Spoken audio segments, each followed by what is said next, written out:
Ladies and gentlemen, boys and girls, children of all ages, I hope you all ready. You got yourself your popcorn, you got a blanket, pillow, um, A beer? a beer, a pop, Mountain Dew, Sprite, Pepsi, 7 Up, whatever it is you got, and so on and so forth. Welcome to another exciting episode of Flicks with the Dicks. This is episode number 69. But before we get into our lineup and what we're going to be doing, I want us all to at least take a moment of silence for Tubby here because he's going through a dilemma that was quite shocking and revealing. And In I'll let you case because it's your situation. in case you don't realize what was going on, everyone's seen my two dogs, Lacey and Gizzy. Everybody loves them. I always hold them up to the camera and have fun with them. Therefore, many months back, we took her into the vet because she was kind of coughing, and I don't know. We were like, "Why? Why is she?" So we took her into the vet, and we got X-rays done. And the worst, you know how they say, "Hope for the best, plan for the worst." It shows that there was a large mass in her chest area, which was a form of cancer. And Gizzy has somewhat some form, but it's nowhere near as bad as Lacey. So we pretty much did everything we can, get her on a better, strict diet, the nourishment and tender loving care that she needs. Unfortunately, the cancer pretty much, made her almost skin and bones, especially in the hip area. And yesterday at 7:20 p.m., she went. I just got done burying her, and that was pretty much it. The only thing I'm worried about is Gizmo, because, like I said, they're brother and sister. They're twins. They grew up together for about since 2008, September 2008. And what people who haven't never had a pet or don't realize, you need to realize this. It's like losing a family member. It is, because that's how important to us. And I know Gary can relate. Hell, Brad, he's got some doggies. Jared, him and his girlfriend's got those two little fur balls. He knows. They all know. I just got done burying Lacey, and I'm just gonna take it from there. And some people asked if I was gonna be on the show or not. I was just like, I need to be on the show. Do something to get my mind off of things. So, Mr. Garrison, go ahead. Rest in peace to the poor. Rest in peace to Lacey. She was definitely a good doggy. Oh, she was a Very sweetheart. fun little football. So let's all at least have a 10-second moment of silence.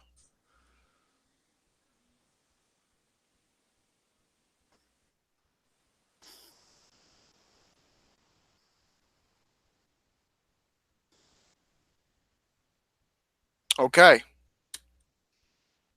Good second there for a moment of silence. So, anyways, everybody, let's go ahead and get back on board with what we got going on. Better things will come, and yeah, having a pet is definitely like losing a family member. You love them, you cherish them, and it's definitely something hard to get over. But at the same time, life moves on. Yeah, man, I'm still sad that Regardless, my childhood dog died. That's like, 12 years ago. And still, yeah, don't get over it that definitely fast. does get to everybody. So, Yeah, for in the sure. But meantime, Romy's still doing the show here, and that's all the respect to him for that. So that's sick. yeah. So, as for this case, ladies and gentlemen, this is a hard time. But at the same time, like I said, we got to move on. We got to continue going with at least show wise. And from there, um, yeah, there's really nothing much else to say except we just did what we could to pay a nice little tribute. And that's it. I got I I got a hard time thinking out because a border collie I had for like over a decade went last year due to a snake bite. Yeah, I hear you there. It's a shame. But anyways, ladies and gentlemen, let's go ahead, lift their spirits up. Let's get on with the program. So, ladies and gentlemen, this is episode number 69 of Flicks with the Dicks for you all. Welcome aboard, everybody. As for what we're going to be going on here, before I even get to the lineup, I want to go over a topic that you can say should start the show off with a bit of a bang. And it is something that everyone has been reading on. And let me tell you all right now, I have not, Count Victor wanted me to go over this. So, I'm going to go over this topic and see exactly what the hell it's about. It's something from that website, Taste of Cinema. I believe that's what it's called. Taste the cinema. So what basically he wants me to go over is the whatchamacallit. He wants me to go over their top 30 best movies of 2018. Then once we're done with this list, we're going to get right into the show. We're going to go to Jared to go first. Then we're going to go to myself for the whatever topics I had. Then Tubby. Then Brady to conclude our program. Then hopefully if we have enough time to do a slideshow complex. But still, after I'm done with this, I'm going to let everybody do their introductions and so on and so forth. So ladies and gentlemen, here we go with the top 30 best films of 2018 from tasteofcinema.com. Taste the cinema. Let's call them like they are. Taste of cinema. Because they are shit. So I wonder if these guys made a worse list too. Oh, I have no idea. But let's just say that I just saw the thumbnail for this. Yeah, the thumbnail speaks for itself. And I am not gonna like this shit. I don't know how I'm gonna react to this bullshit. I'm playing Arkham City right now. One of the greatest fucking games of all time.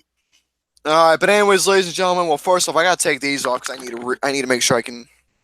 You look like Dr. Insane with those goggles on. I love those goggles. I thought mine were okay, but back when Spoonie One was the shit, now he's a piece of shit. Yeah. All right, I would keep the goggles on, but the thing is, I gotta read, so I gotta have my glasses on. Anyway, starting off with number 30. Okay, number 30. It's starting off with a movie called The Sisters Brothers. That's a Western with John C. Reilly and Jake Gyllenhaal. The Sisters Brothers? The Sisters Brothers. You know what I'm going to do? I'm going to put this to the test. Every movie he screams out, I'm going to try to name the Rotten Tomato score. 85. I don't know. I don't have it up. Maybe it's about the ancestors of the sisters from the Shawshank Redemption. All right, next up, number 29. I thought this movie got pushed back. Number 29 is Under the Silver Lake. I thought this movie got pushed back to April of this year. Okay, the version they released, I don't believe was the full or the finished version. Probably not. Which is crazy. Because that doesn't have. Go ahead. Go ahead. I was going to say, how can you have a movie on your best list if it's not even finished? Well, remember, when this film got released to certain audiences, most of them did not like it. I'm surprised it's on this. Well, then again, this is Taste of Cinema, so who am I to fucking say what's right and what's wrong? All right, next. Next up, number 28 is a movie called An Evening with Beverly Loughlin. What the fuck? What the wait? What? An Evening with Beverly Loughlin. Okay, hold on. Okay, here we go. That's number 1. Very nice. Number 27, a movie called Cam. Cam has 90. Cam has a 94. The only reason why be quiet. Otherwise, number 2. Next up, number 26, a movie called Damsel. Wait, what? Damsel. I don't know. A damsel in distress. Yeah, that fucking series is over. That's number 3. Next up, a movie called Virus Tropical. What the fuck? I'll give you a virus with my tropical dick. That's number 4. Iris Tropical. Dude, you should see the fucking saggy tits on the mother in this picture. Holy shit. Next up, number 24, Thunder Road. What? I thought Thunder Road was the name of that street in Greece. Is it a spin-off? Is it a spin-off of that Tom Cruise movie, Days of Thunder? Days of Thunder. I don't even know. That's number 5. Holy shit. Number 20, number 23. Oh God. What's Well, there's good news and bad news. The good news is it's not in the top 10, nor not in the top 5. That's the good news. The bad news is it is on the list anyway. And number 23 is The House That Jack Built. Oh, you can. Okay, no. Oh, shut the fuck up. First of all, if these sons of bitches enjoy loving women being portrayed as stupid, unbearable creatures and sex objects, then fuck you. This is nothing but a goddamn snuff film. That's all this movie was. Oh, it's a character development film. Hey, fuckers. Have you ever seen American Psycho or The Silence of the Lambs or Natural Born Killers? I thought so, because those has plots. Those have attention to detail. This movie was nothing but a fucking stupid, inconsiderate psychopath murdering women and thinking that men are the greatest thing ever, and Lars von Testicle is behind the fucking camera jacking off because that's how he is. Fuck you. Taste the shit of him. We all know you love this film, Romy. I love the hate fuck it. You feel better? Yes. Your opinion on this film is well My known opinion already. is bullshit. Why is it that every single one of his victims, they call them incidents, bullshit, they're victims. Why are they all women in this movie? Why are they all women? Why are they portrayed as stupid, selfish, senseless, stupid sex object characters? Well, there's lots of serial killers that murder women. I think that would probably be the reason, maybe. But No! Even in this movie, Lars von Testicle, yeah, great job using stock footage from your own movies. Who are you, Michael Bay? Fuck off. does he use? I didn't know that. Anyways, I haven't even seen He the did movie. in this movie. I will never understand how people think this movie's good. There's a reason why it was number 3 in the film form. Number 22, this one should be at least the top 10, A Quiet Place. Oh, yeah. The House That Good Jack movie. Off Built, that's a 60. Quiet Place, 95. 95, that should have been the top 10. Number 21, a movie called Parallel. Number 6. Number What 21, the fuck is Parallel. 6? More like 666. That's what I'm typing down, because this list is from hell. Hey, Jerome, just be 8, thankful that 6, 7, 5. Wait. God damn it. I want to hear what Brett's saying. 86. just be thankful that A Quiet Place is higher than A House That Jack Built.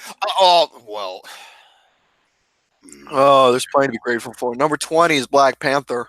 That has a 97. That should be way higher. Number 19, this is a Chinese movie, Shoplifters, I can tell. It's a That has Chinese film. Okay, I've never heard of it. That's number 7. The only reason why I know it has a 99. Okay, fuck me, it's Korean. All right, number 18, a movie called Summer 1993. Never even heard of it. That's number 8. Number 17, a movie called Sorry to Bother You. Oh, you gotta be shitting me. That movie's overrated as fuck. I took a poop earlier. Number 16 is 93. Number 16 was my most overrated movie of last year, and it's arguably one of the worst horror movies I've seen in my life, and that is Hereditary. I agree. No. That has an 89. Number 15, a movie called Climax.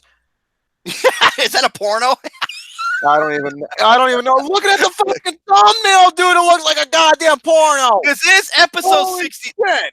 This is Oh, episode. fuck me. Oh, there we go. Well, what did you miss? We're still going over the list, and I threw the biggest fucking bitch fit over it. You're always throwing a fit. That's your Number 9. 14, number 14, Isle of Dogs. Okay. My favorite movie. No, Jared, your turn.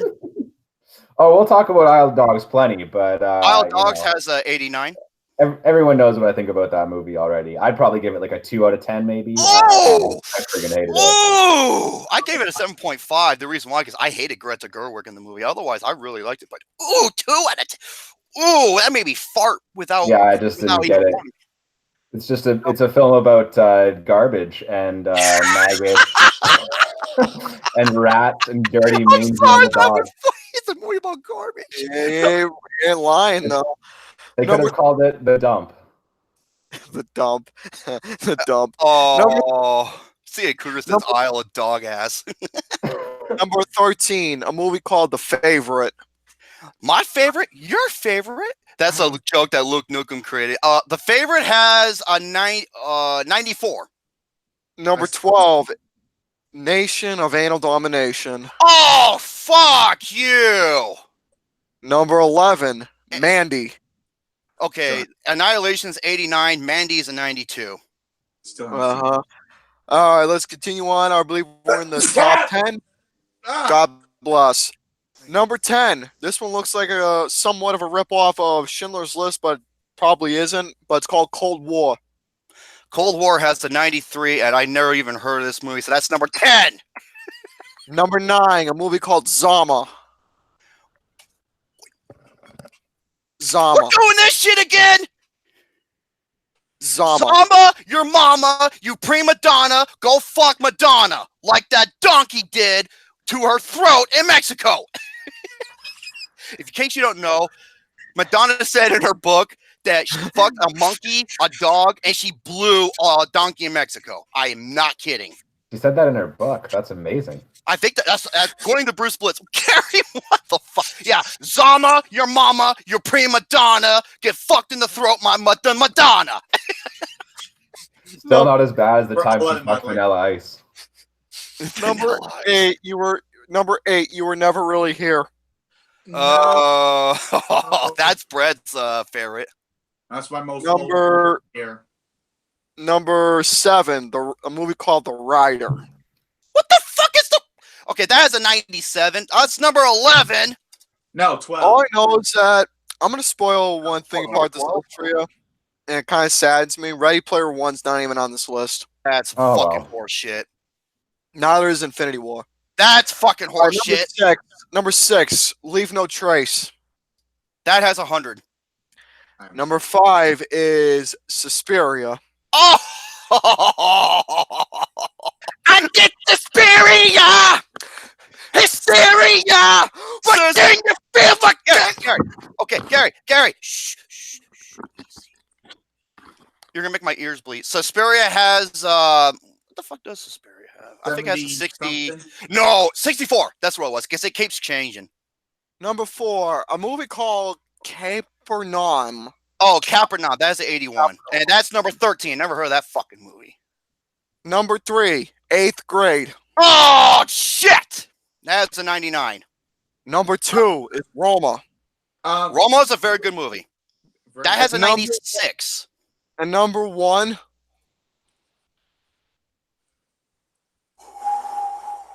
Is it A Star Is Born? No. It's not even on the list either. It's not A Star Is Born. Is it Black Klansman? No. Star is it Crazy Fallout, Rich Asians? maybe? Fallout? Spider-Verse? No, of course not. No. Spider-Man into wow, dude, there has been no animated films mentioned. Number 1 is First Reformed. Oh, shut up! Fucking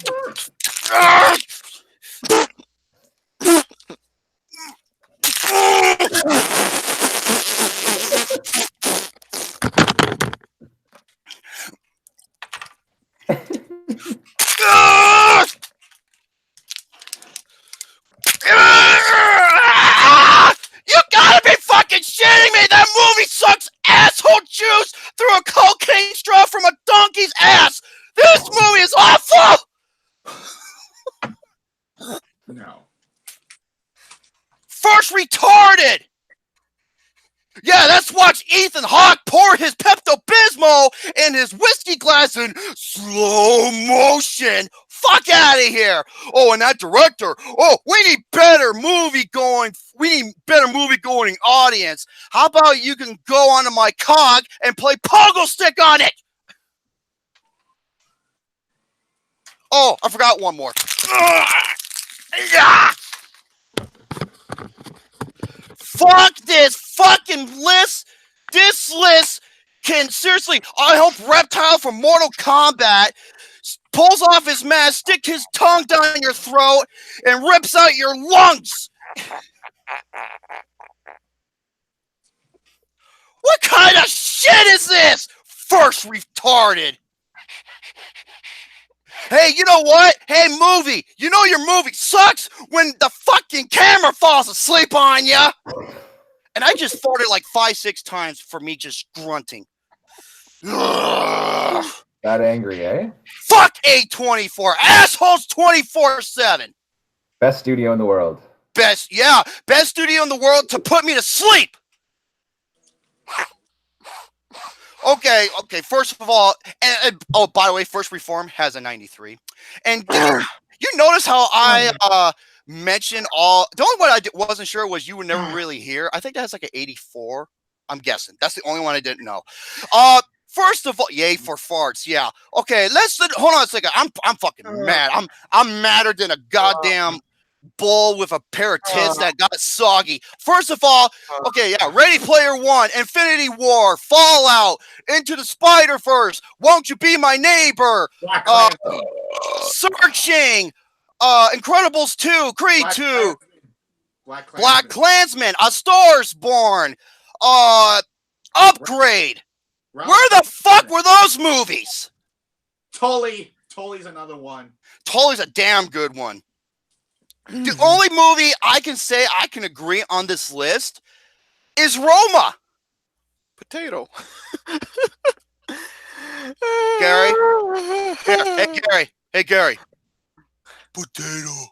Yeah, take a picture of that.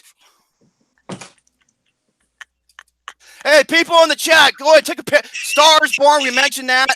This list can suck the fucking Mentos out of my booty hole. Okay, so Black Panther. Oh, Black Panther was barely even on the list. You are welcome. You Count Victor, you stubborn little shit. He's the one that recommended it. Oh God, I just farted. I just fucking farted again. Oh my God, farted again. I can't stop farting. bye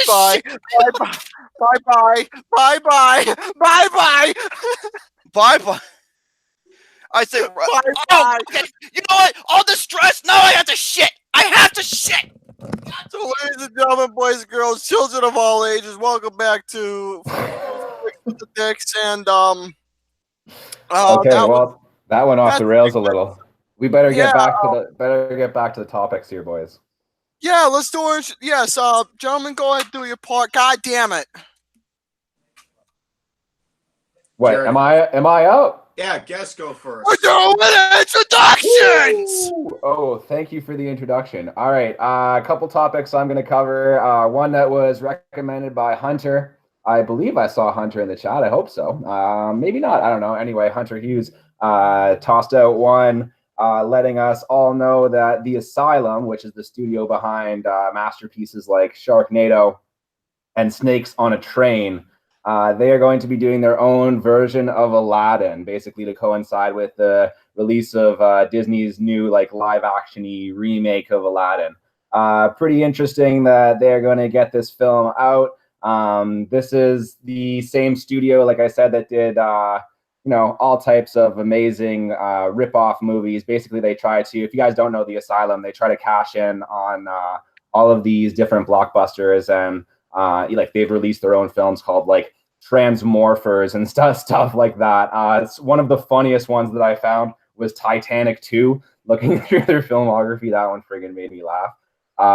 There's Mega Shark versus Octopus and all those types of movies. So yeah, Abraham Lincoln versus Zombies would be another one, which a lot of people might say, that's a bit of ripoff of Abraham Lincoln Vampire Slayer. But those people should know that that's pretty different. You got one movie has vampires, okay? The other movie has zombies. Very different. You wouldn't confuse a vampire with a zombie. So, Asylum, they're doing their thing. You can say they're being unoriginal, but you can say that about Disney too, right? I mean, Disney is now remaking Aladdin. You could even say maybe Disney is being a bit hypocritical if they're going to go after Asylum and try to sue them. They have just taken all of these kind of license-free properties like Snow White and things like this, and kind of tried to make their claim on them and then remake them over and over again. So I don't know. Maybe you could say that they're being a bit of hypocrites here if they're going to go after the Asylum, which a lot of people have done. There's been tons of lawsuits. Universal Studios has sued Asylum. Warner Brothers has sued Asylum. I guess just because they change up the names of the films enough, like instead of calling it like Battleship, they'll call it like, I don't know, Ship versus Octopus or something, and not have it be like the exact same thing. And that's how they tend to get away with it. I think that lawsuits have maybe like delayed their release schedule a little bit and stuff like that, but nothing very severe. Yeah, so that's the Asylum. They're gonna be doing a bit of their own Aladdin movie, and who knows? Will Smith is gonna be the genie, so maybe the Asylum's movie will actually be better than the real Aladdin. I think it's gonna suck. It'll probably suck. I don't give a crap about any of these Disney remakes, though. Like, Oh wow. I was going. Yeah, sorry guys. I was going through all the films that are coming out in 2019 and looking through them and realizing like I think I'm more excited for friggin' Sonic the Hedgehog than I am for half of these friggin' Lion King remakes or whatever. Well, why don't you guys tell me why it's great? Like, why is it great that Disney is recycling all of these ideas? Like, why is that good? Okay, well, because they got great directors behind them. That's why. Yeah. Writers, screenplay, people to do cinematography, beautiful visual presentation. It's like a great situation to see these classic Disney tales come to life. But they already came to life in animation, right? Like, to me, I don't know. Maybe Live action. You know what? Look at the ones that worked well. Maleficent was good. Cinderella was good. Pete's Dragon was good. Beauty and the Beast was good. What was another one? What was another one that was good? Those are the only ones that we mentioned. Yeah. The Jungle Book was good. Yeah, I'm sure they're all good, but like I just don't see the point when you have like basically 10, like all of these Disney classic movies are 10 out of 10, and to like remake them, like Wait. I just don't really understand the point. Jared, did you actually see the live action remakes? Of what? Of Any Disney film? Jungle Book and stuff like that? Yeah. Did you No, see that? I've been pretty much avoiding them, man. Maybe I should watch them before I try to really have an opinion here, but it just doesn't appeal to me. Yeah. You shouldn't be judging them if you haven't actually seen them. You shouldn't be judging what they're doing if you haven't actually seen them. You're right. I'm not saying that the films are bad. I never said that. I just said that like I don't have personally I don't have interest in them. Like I'm not personally excited for them. I'm sure that they're like perfectly fine movies. Just to me, I don't see the point of like remaking something. I've seen obviously all of like those original Disney animated movies, but not really super into that. God damn it, Count Victor. Anyway, Romy's back. Yeah, we're just doing our introductions, and Jared went over his one topic. I'm sorry, Brett. Two live action Disney movies I am very skeptical about more than I am excited.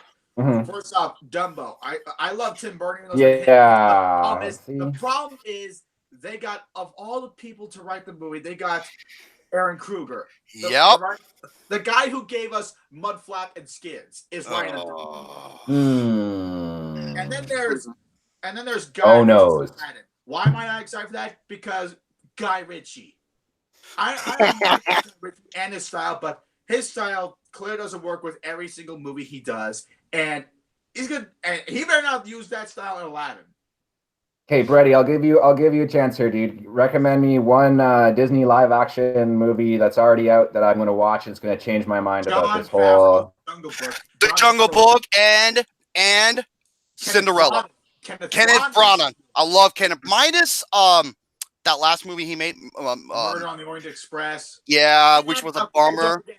Don't forget other business he did, like Frankenstein and Jack Reacher. Jack Reacher wasn't that bad. Jack Ryan, Shadow Crew. Wait, Jack Reacher? No, that's the Tom Clancy Jack. Yeah, Gary, what you Jack Ryan. All right, I'll tell you guys what. I'll check out that Jungle Book and we'll come back here and we'll see if I can reevaluate these Disney remakes here. But anyway, they're gonna do Aladdin. The Asylum's gonna do their own Aladdin, and we're gonna see what goes. Maybe it's Aladdin versus sharks or Aladdin versus shark zombies. Who wouldn't want to see that, right? That would Aladdin versus shark zombies. I hope he has a chainsaw. Yeah, obviously he has a chainsaw. Come on. I hope Ash from if Ash, okay, if Ash from Evil Dead is in one of these Sharknado films and he's like taking out his boom, hey Gary, a boomstick. He takes out his boomstick and his chainsaw and starts kicking the shit out of people. I will watch Sharknado for that because Ash is a badass character. How do you think they're done with the Sharknado films? They're done with the Sharknado films. I mean, they're going to start making original films now, like Abraham Lincoln versus zombies. They tried to do that and it failed. It's called Vampire Hunters. Where do you think Doom got its inspiration for the double barrel boomstick and the chainsaw? Ash. The color of money. No, that's where the name came from. That's how my grandpa used to hunt. That's where they got the idea. Yeah, in case you don't know, when Tom Cruise goes to the pool and he opens up, he's like, "What is that?" His pool stick. He calls it Doom, and that was the inspiration for the video game classic title. All right, I got one more topic here, you guys, and then we're gonna throw it over. I did want to talk a little bit about some of the best films of the year that weren't on that list that we went over earlier. But Romy just named them. You named them all: Klansman, Spider-Verse, Fallout, I love Upgrade, his best Infinity list. War, I really did. all of that, you know. So yeah, those films are all great. The other thing that I want to talk about here, basically, as we're looking forward to. Go ahead, Romy. What's up? Wait, okay. I named them all, but what order are they? Oh man, that's I don't know. Spider-Verse is pretty close to the top of the list. It's not really the official list. Well, you can bust out that list though. I threw Annihilation on there, even though I didn't really like it, and and I threw Venom on there for all my Venom fans. The post you made. Oh my God, you stir up a fucking hornet's nest, man. He said Venom is more entertaining than Isle Dogs. I'm just like, you know, I was like, what's the name from oh my God, the big guy from The New Day, Big E. I was like Big E with a popcorn. I was just like, oh yeah, turn that into a fucking GIF. Yeah, it should be a pretty fun video that I'm going to do another bit of a video on Isle of Dogs. But real quick, I just want to get into these last two topics here. Hey, floor's yours, dude. We're just having fun. So the other 2019 movies that I'm looking forward to, I mean, there's obviously a whole lot of them coming out pretty soon. I am actually excited to see what goes on with this Alita Battle Angel movie with Rodriguez directing. It was actually supposed to be out in 2018. It was one of my most anticipated films of 2018. We're gonna have to move that to 2019. But I am excited to see what goes down with it. And we haven't really got a lot of great anime adaptations yet. That Ghost in the Shell Scarlett Johansson vehicle was like okay. I'll give this about Ghost in the Shell and Lucas, you be quiet. God damn it. Oh my God, he would bang ScarJo. He would kill the bang ScarJo. Who wouldn't? Yeah. I want it. Now, the movie is drop dead gorgeous. It's a visual spectacle film. Yeah. That's about it. Just watch the original anime, which is fucking awesome. Oh, of course, the original anime is spectacular. I am tired of people. 95.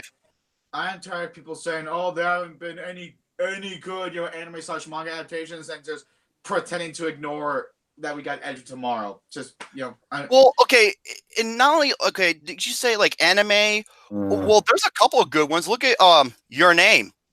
Edge of Tomorrow isn't really even that great. What the fuck? Hold the phone! What did you say? Edge of Tomorrow is not that great. Oh, Freddie, what were we saying? I was about live action movies based off anime and manga. And manga. Purposefully ignored that we got Edge of Tomorrow, which has over 90% of Rotten Tomatoes. It's a 90, and I think it's a sci-fi masterpiece. It's pretty good.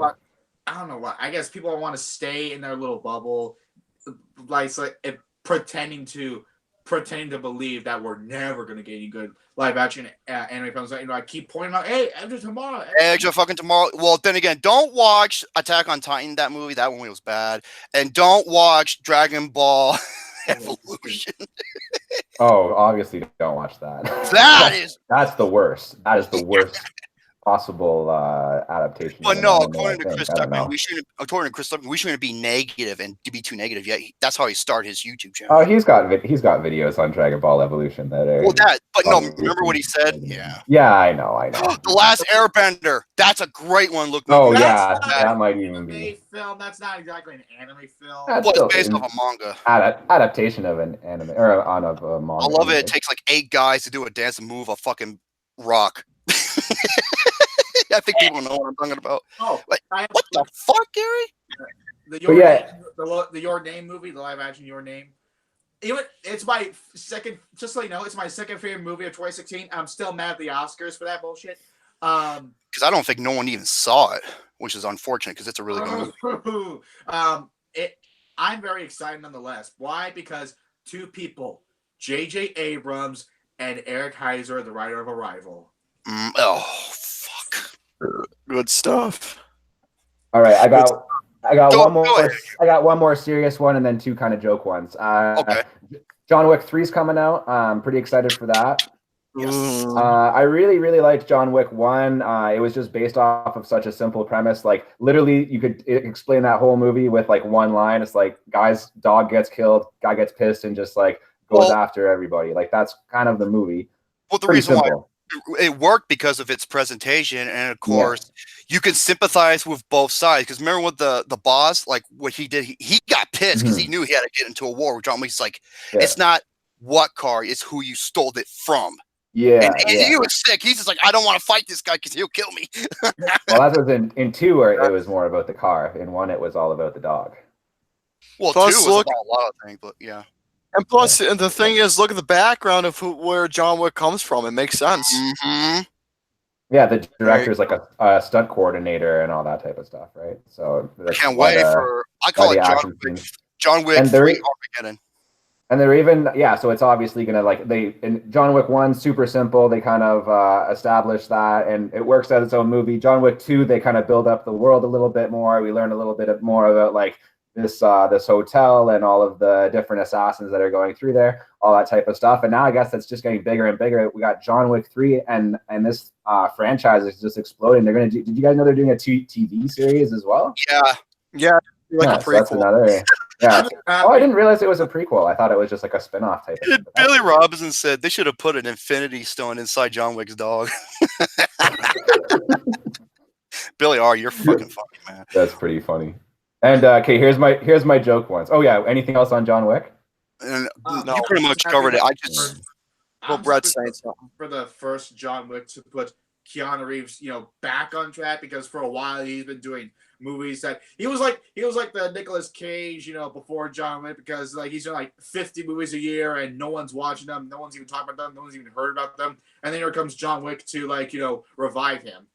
Yeah, because he did one of the worst fucking movies in existence, Knock Knock. That was the year after. Luckily, I missed that. Just don't. Another fun fact about John Wick. There's a point in the first film when the dog takes a poo, and that poo is actually CGI. That's like a $7,000 poo or something that you're looking at now. Well, it's kind of hard to make a dog shit on command. Also, you're not allowed to have the actors around real poo. It's against their. You know why? Because of bacteria and all that types of shit in it. Yeah. Yeah. See, when you're a union actor, you can't be near dog poo. Billy this is the kind of insightful facts that people come to flicks with the dicks. How much did that poo cost? Billy R says, "Let the devil in." Fucking love Billy R. He is so funny. And then here's the joke ones. Okay, I'm kind of excited for the new Pokemon movie with Ryan Reynolds playing Actually, Pikachu. You're not the only one. A lot of people are excited for that one. It might be that's what I mean, kind of a joke one, but at the same, it's not. I'm not at the same level as like friggin' John Wick, but I'm kind of I'm interested to see what they're gonna do with this. I'm looking for it because they got Rob Letterman, who seems to be doing better after he did Goosebumps. He seems to be doing a lot better than his previous years. And also they got one of the writers of Guardians of the Galaxy to do it. Oh, really? Fuck yeah. Yeah. All right. And I love Guardians. Surprisingly seems like an interesting choice for Pikachu. I'm guessing the one that isn't James Gunn, right?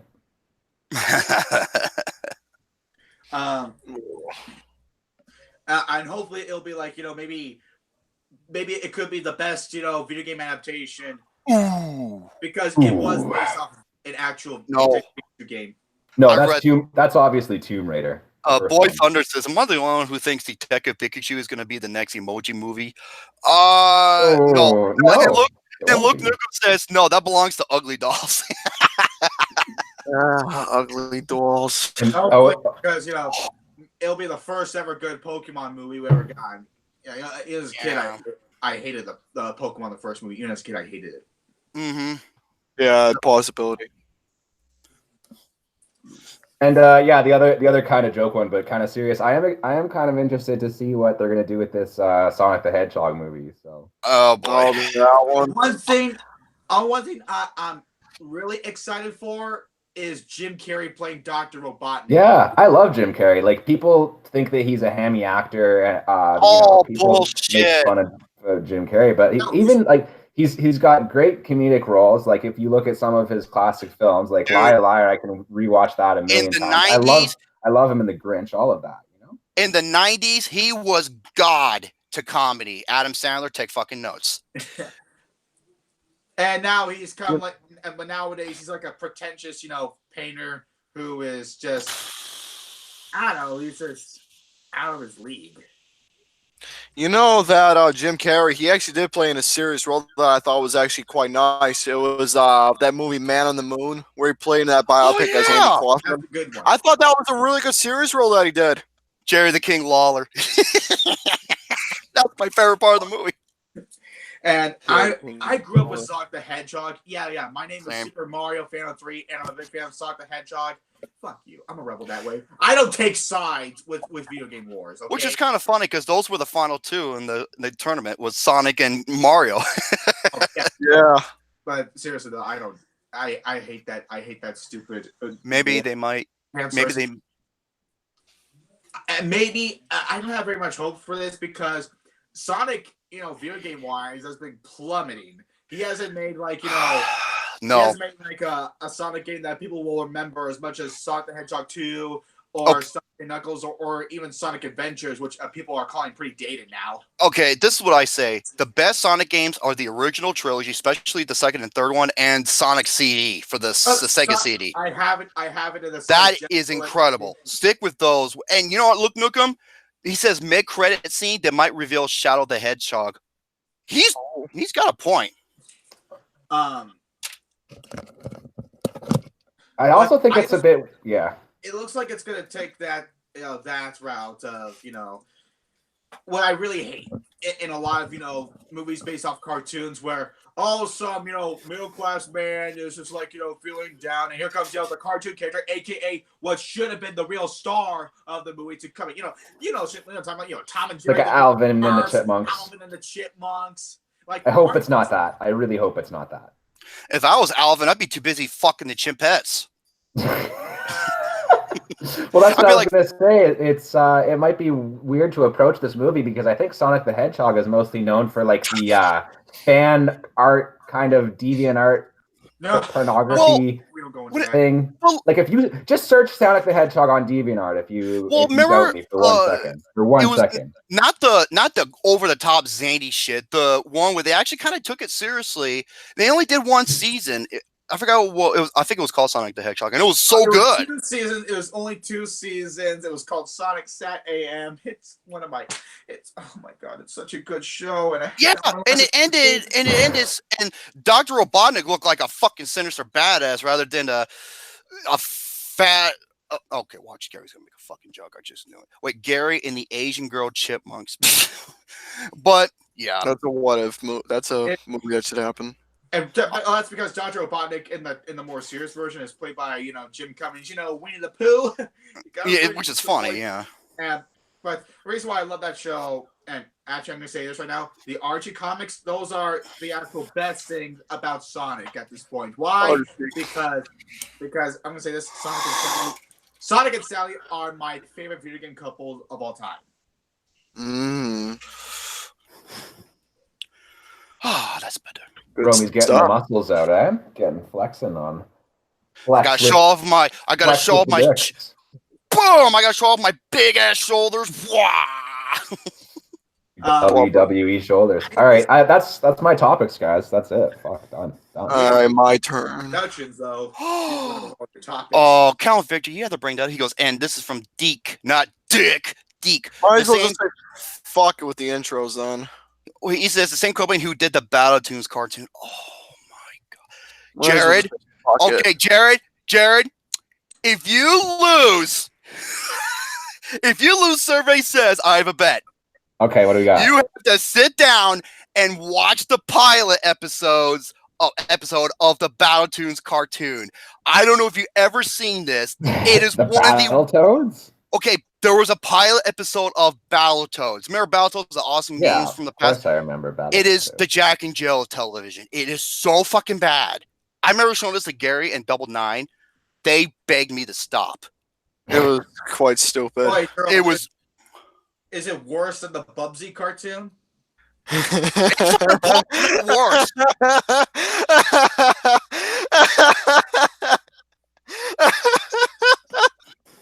Gary, did you eat paint chips again?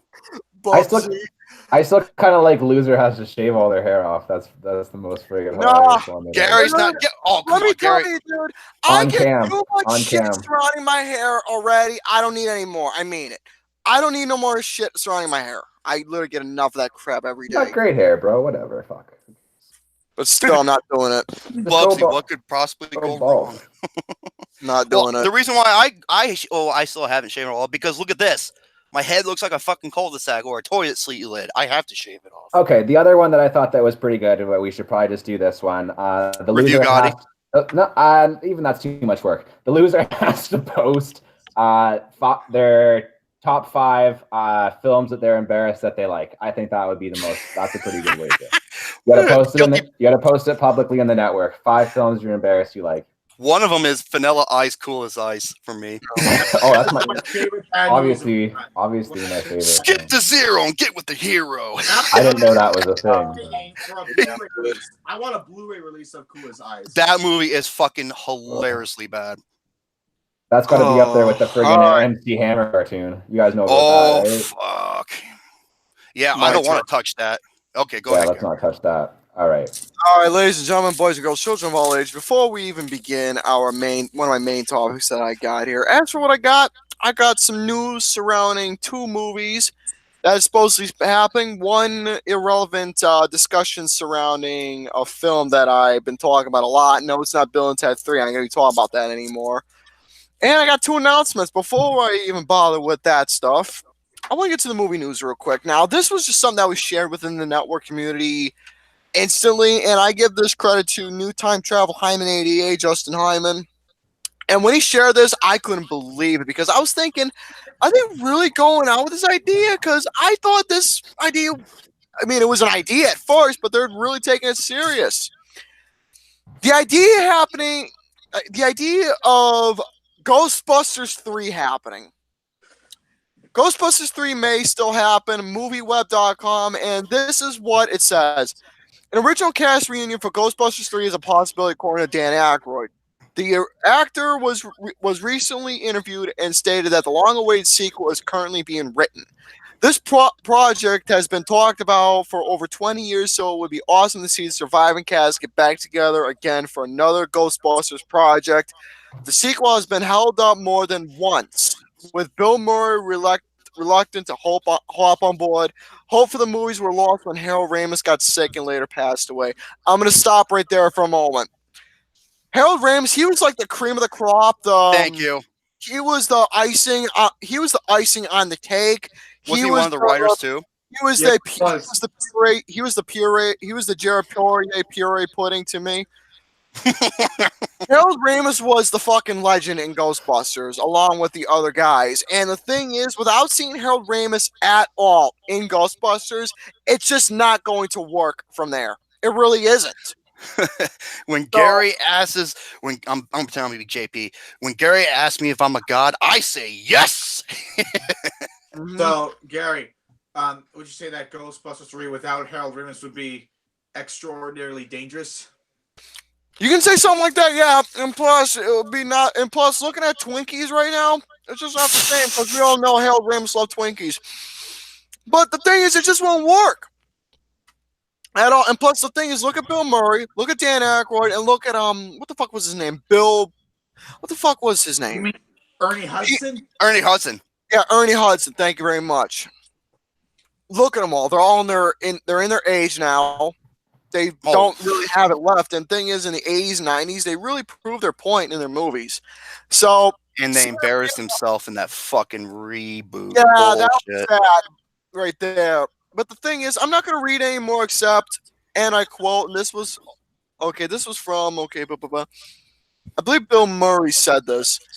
There is a possibility of a reunion with the 3 remaining Ghostbusters. It's been written right now. I think Billy will come. The story's so good, even if he plays a ghost. Honestly, I'm not really a fan of this particular idea. So also, Dan Aykroyd is writing the movie. Okay, because Dan Aykroyd so far has a pretty bad track record when it comes to he wrote the Blues Brothers and Ghostbusters, both great films, but oh hell yeah, they are. He seems to suck at writing reunions. Look at Blues Brothers 2000. Thank you. No, that movie doesn't exist.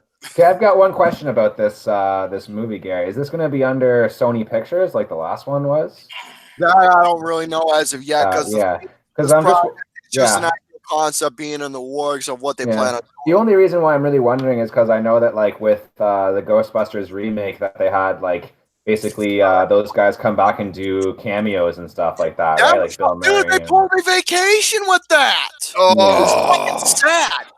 And like they were really forced into doing that. I think like they didn't really want to. And yeah, so I'm wondering like if they're gonna do another Ghostbusters movie, is it gonna be the same thing where they're like basically forcing these guys in and like making them do the movie? I mean, that's not fun for anybody, right? Like, I don't want to see friggin' Bill Murray act his way through the movie. I don't want to see that either. I enjoyed Paul Feig's Ghostbusters for what it is, but I will say those cameos are pretty stupid. Oh, they're awful. Especially Dan Aykroyd, who had to reference the song in the lamest way possible. Well, the studio forced them to do it, so obviously they look sad. Like, what are you no. Dan Aykroyd said that he thought it was funnier than the original.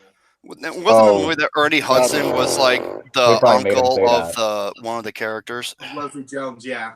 Yeah. God. So I just love hearing Melissa McCarthy talk about her vagina at length. Let me just tell you, that's the funniest goddamn. No, that's life of the party. That's life of the party. Every Melissa McCarthy movie, she does in The Boss too. Oh my god, Ben Falcone. Overall, to sum it all up, Ghostbusters 3. If Harold Ramis was around, maybe it would have been nice if it was like in maybe mid 2000s or so before he passed away. It would have been nice to see an ideal concept, but now there's no point of doing Ghostbusters 3. There really is no point at all. The main actors are up in their age, and it will not feel the same at all without Harold Ramis at all, because he was, like I said, he was the icing on top of the cake. Yeah, he was. So, Gary, let's say this, though. Like, if they are going to reboot it, how do you think they should do it? Young Ghostbusters, do a prequel? Like, I'm just saying, if you had to reboot this and do another Ghostbusters movie, you're not doing another female Ghostbusters because that bombed. You're not doing friggin' Ghostbusters 3 with a bunch of old grandpas. So you want to do what? What would make this worth doing? Or just scrap it? Don't even bother. Scrap it. I just say scrap it, don't even bother, because the first Ghostbusters was just perfectly plain and that's one of the greatest comedies ever. There's Ghostbusters 2. What? Not to mention, Rick Moranis retired from acting due to personal reasons. And I don't blame him. Yeah. So there you go. Just wouldn't feel the same at all without him in it either. But for this case, even though Ghostbusters 2 is like a guilty pleasure to a lot of other folks, but again, what if they did like a time travel movie where they have to go and bust ghosts of the past? Do it Okay, Jared. Okay, funny you should mention that because when Ghostbusters was originally written, at first it was going to be Dan Aykroyd and John Belushi, and they were going to do time travel. They're going to time travel instead of the ecto vacuums, they're going to use like wands, and instead of Ghostbusters. Instead of Ghostbusters, they were going to be called Ghost Smashers. Ridiculous. So as for this idea, I say I'm not really a fan of it. I'm not either. Not supporting it at all. I mean, The difference with this idea and Bill and Ted 3, again, Bill and Ted 3, there's a reason. I've gone over that multiple times. Ghostbusters 3, on the other hand, it's not necessary because the actors are up in their age. Keanu Reeves, he's still in his age and he wants to do it. There's a difference with that. Yeah, if he wants to do it, of course. Yeah, the passion has to be there. Like if you're just forced, if the studio is going to force them to do it, there's no point. Yeah, unfortunately. All right, moving on here. My next topic I got for you all. I'm gonna go on Bloody Disgusting, and everybody knows I like Bloody Disgusting. It's pretty much my favorite movie source website. I'm gonna go over two things I got from that website. The first one is Warner Brothers reportedly developing an animated Mortal Kombat movie. Now we were talking about a Mortal Kombat before, and it was supposed to be like a reboot due to the fact of some sort of things going on.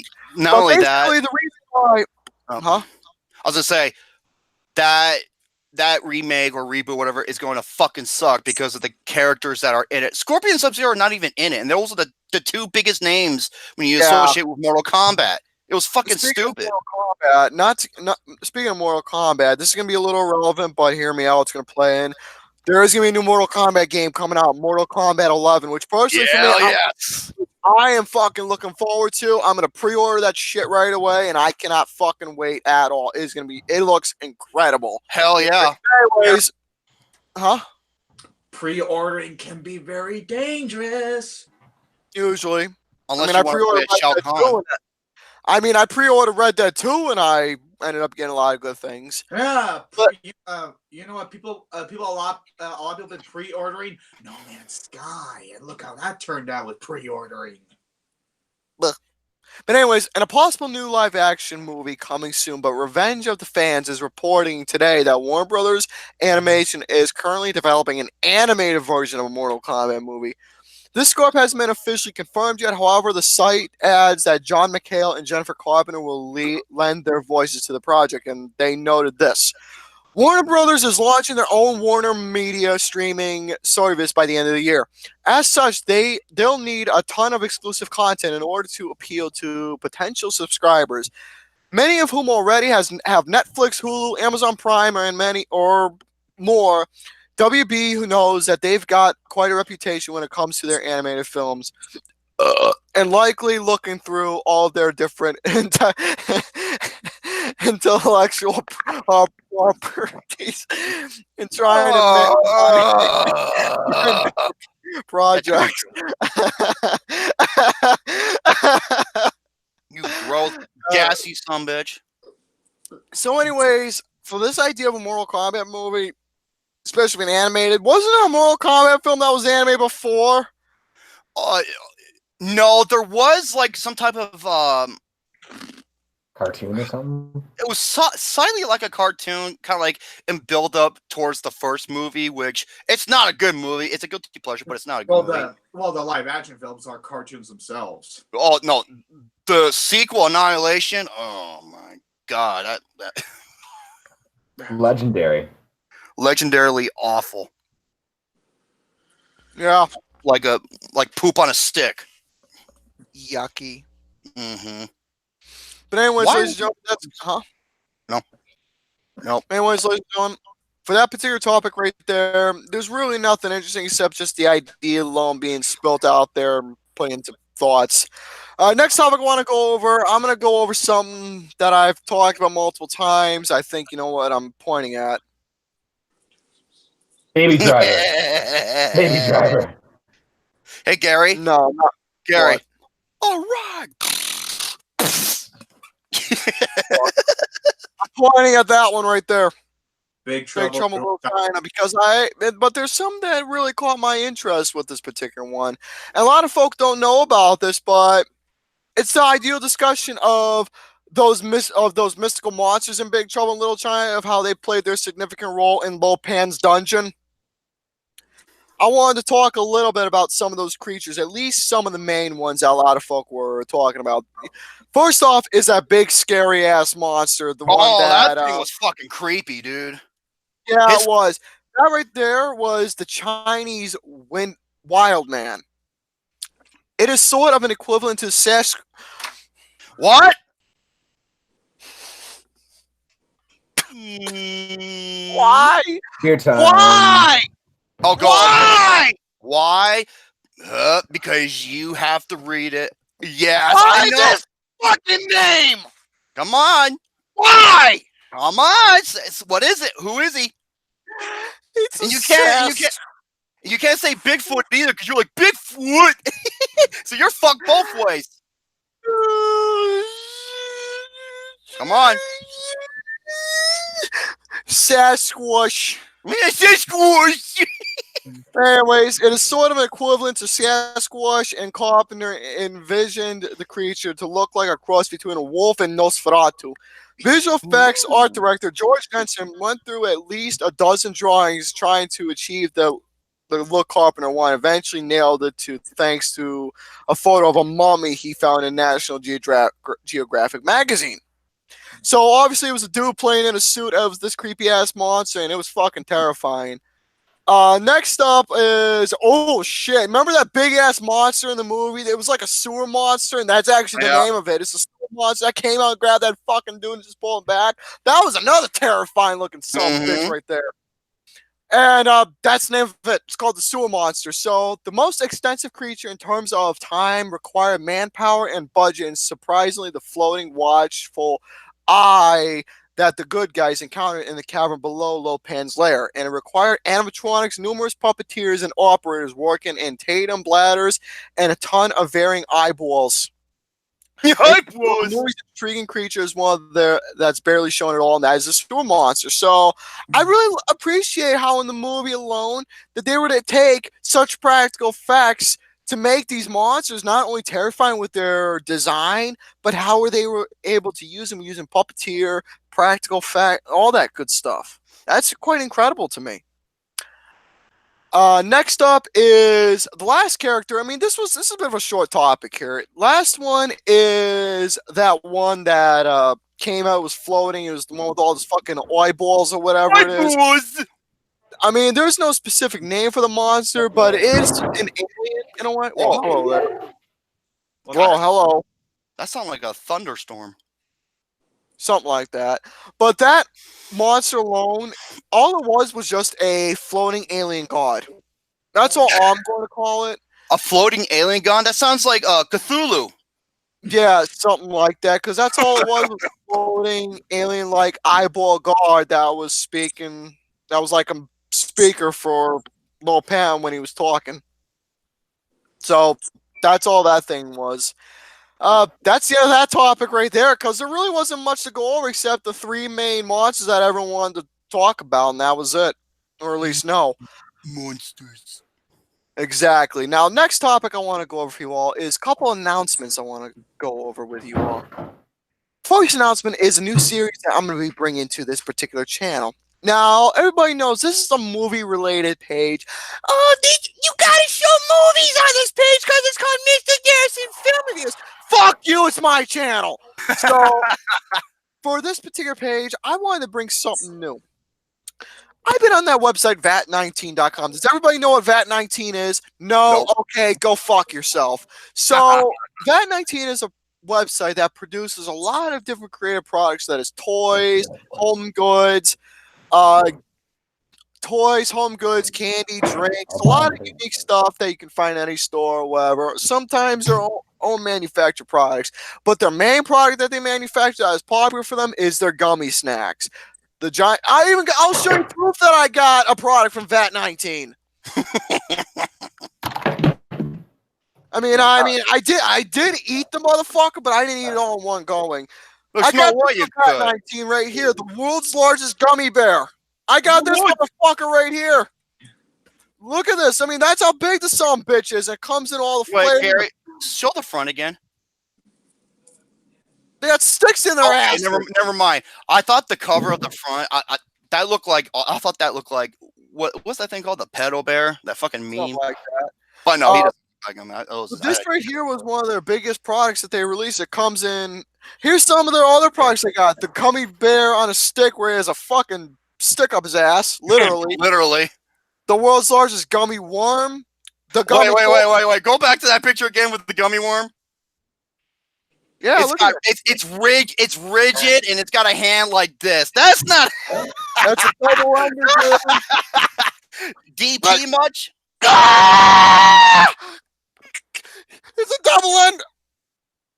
Anyways, Folks, turn that into a GIF or make like a photograph portfolio of that, please. Thank you very much. I'll put it. next up is this is a product I've been wanting to try, but I can't get because it's sold out. That is the giant gummy cola bottle. So this is some of the main. Oh, Gary, hold on! Don't you move on, you son of a bitch! What was it called again? A giant gummy cola.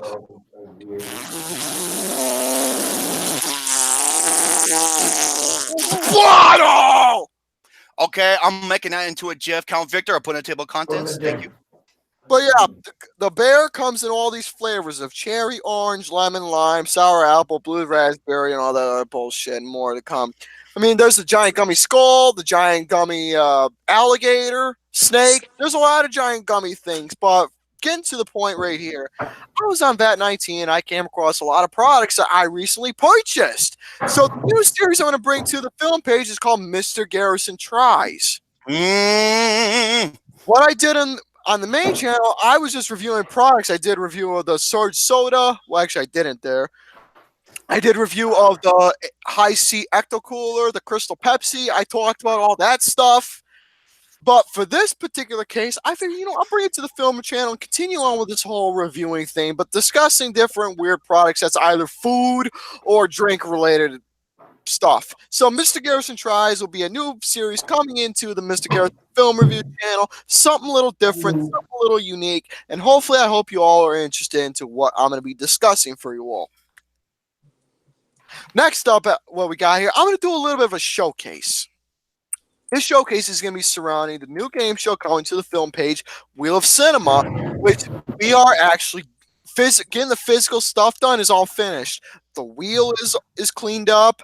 The podiums are all cleaned up. I managed to do some fix within the Lazy Susan. What else? I was able to print up and finish making all the wedges that is going to be featured on the program that you're going to see. You got Premiere so you can friggin' edit videos? Huh? You got Premiere so you can edit your videos? Yeah, I probably won't use it anyway, but we'll see. But anyways, as for what else, I got all the material I need, at least physical copies. I just need to get a couple things situated, then we'll be having a premiere episode coming pretty soon. There's a dog. A dog! So, ladies and gentlemen, I want to show you all the wedges. We're going to start off with the round wedges of what we got, because there's going to be 3 rounds in the main game. The Powerball sack, which I'll show that first. Here's what the motherfucker looks like. Nice. See what I did there? That's legit, dude. Sack. No. That is legit. So there's that. Second round is going to be the train round, and that is the express round, adaptation of the Ho Train. Oh, you got the doggy too. Look at that shit right there. Oh, that's great. The Godfather. I had to put the Godfather on there. $2,000 each when you land on. I'm not going to explain it. I'm just going to show it because we did the explanation. We did the explanation in that video of what Come here. So there's that. Next up we got here is, this one's not really all that interesting because it's hand drawn, but I'm going to show them anyway. This is for the third round, the mystery card round, where it's going to range of $5,000 up to $20,000 fictitious cash right here. Obviously, if you land on it, you pick an envelope right here.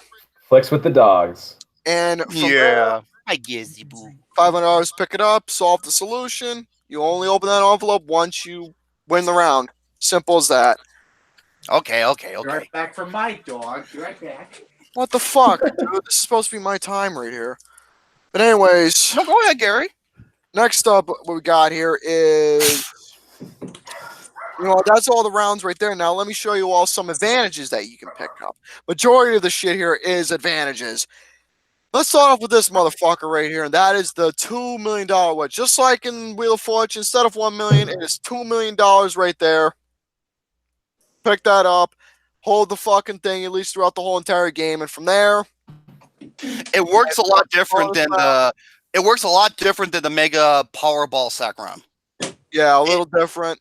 So if you solve the solution, you got to hold it throughout the whole entire game. If you get a bankrupt, then that's it for the $2 million wedge, and you got to wait till Same next thing game. with the Powerball sack. Yeah. Next up, we got here. There's another doggy right there. Next up is another advantage that you can get, and that is this is self-explanatory. The fat fuck wedge. It used to be called the double your pleasure. Yeah, but it's the fat fuck jackpot. And Hey, look at that photo he uses, asshole. Instead of spearmint gum, it's the Mentos. It's that shit. Christine, I just had to read this. Christine says, "I'll show you my dogs, but I'm in a nightgown." Very nice. And hey, Alexander the Great, 69 dudes. Next up we got here is a bit of a mini game that is going to be featured on the show. That is the movie question wheel. Land on a 500 to pick it up, and from there you will get a chance to answer a question in a film in the film genre. I'm going to spin the wheel. It's going to have different varieties of film genres on there. You got to answer that question relating to that genre, regardless of like a director, screenwriter, movie, whatever, quote, shit like that. If you get it right, you get a bonus money. If not, you'll just not win anything. So that's that. Next up, I'm going to show these two together. Relating to vowels. If you land on this, you get a chance to call a vowel for $250 from the Mega Fortune days. Free vowel right here. You'll just call a free vowel. If you call the right vowel, you won't lose any money. Just your turn to keep. But if you call the incorrect vowel, you'll just lose your turn. That's it. Next up, the pennant in life. Based on Legends of Him and Temple. Just like the free spin, but in this case, the pennant of life. Just like a Legends. Next up here is some advantages that you can get. Some more prizes. There's the Mega Car Card Wedge. Mm-hmm. I hope you all get the reference of that particular car I got right there. I know it's a little blurry, but... Oh, I knew it right away when you showed me. Is that Christine? That is Christine. Attaboy! So that right there, Mega Car Card. And here's one thing. So simple enough, $500 to pick it up. If you land on it, you get to play the mini game. And the mini game involves these right here. It spells the word Mega. All you got to do is just choose a letter and you win a car. Spoiler alert. Majority of all these cars that is going to be in the game is going to be film related. Yep. So might have a chance to win bullets, the DeLorean, Christine. I don't know. A lot of different shit. Next up, the Bat Tank. Yeah, that too. Next up, this is the Wheel of Cinema wedge. For this particular wedge right here, 500, pick it up, and you get a chance to spin the wheel to win an extra prize. Mm-hmm. Simply put. Next up is some stuff that you'll see from regular Wheel of Fortune that I'm bringing back to the show like it was in the Mega Fortune days, like the Wild Card and Surprise Wedge. Oh, that's the exact replica of the Wild Card from Wheel of Fortune. Yeah, same with the Surprise Wedge. I didn't want to do anything creative with this. So with this one right here, the Wild Card, if you land on like a high money amount, like $1,000 or $5,000, shit like that, you get a chance to call another letter if you want to cash this in. Or when you go to the bonus round and you have this, you get to call the RSTL will go up there for consonants and a vowel. Or in this case, call an extra consonant. Or in this version, you can call an extra vowel if you want. The wild card has a lot of purposes, especially for the hoe train. Yeah. The what, Jerome? The hoe train. Excuse me. The hoe train. Exactly. Yeah. Surprise wedge, nothing special. Land Surprise, she's got a dick. Pick it up. Gary? I can play a huge... Gary, okay. I have a request because I just thought of this. Instead of saying a surprise, it's just say, surprise, motherfucker. I can make something like that. And show that dude who said it from Dexter. I can do something like that. Next up, also on the wheel, you can win like little prizes like a vacation or extra prize that you can just win for shits and giggles. Okay, there was a Romy loses shenanigans video. Shane, I love you to death. You are the funniest fucking dude I've ever met. Because he can do these voices that Gary and I gets going. And I was just like, because I was eating Reese's peanut butter, and he shows me this, and he's just, you know what? I love to get a big fat bowl of, and he just screams it. It's just the way that he did it. I know it doesn't sound funny in terms of like context right now, but if you see the video, he almost killed me from laughing. It was fucking hilarious. I was crying because I was hurting so much from laughing. That's how hard it got me. And the last one I'm going to showcase right here. This is actually my favorite creation that I've did. I was going to call it the dungeon, but no, I decided to call it the Rubber Ducky's Fuck Shack. It used to been called the Pandora's Box. Now he calls it the Fuck Shack. I hope you get see what I did right there. Yeah, it is a chicken. And do you have the bankrupt Wedge? I don't. What? Damn it! That was like that was Gary's idea, and I thought that was I couldn't really figure out how to make it. I could make it right now during your topics and showcase it later. I want to win unlimited rides on the whole. What? You can't have a Wheel of Fortune, spin-off without having the bankrupt Wedge. But no, you know what it's called? Okay, it's either one or two things. It's called You're Fucked. Yeah, I could make that Wedge right now during Fat Boys and Brady's topics. Get fucked doesn't. You're fucked actually adds more of that oomph. Yeah.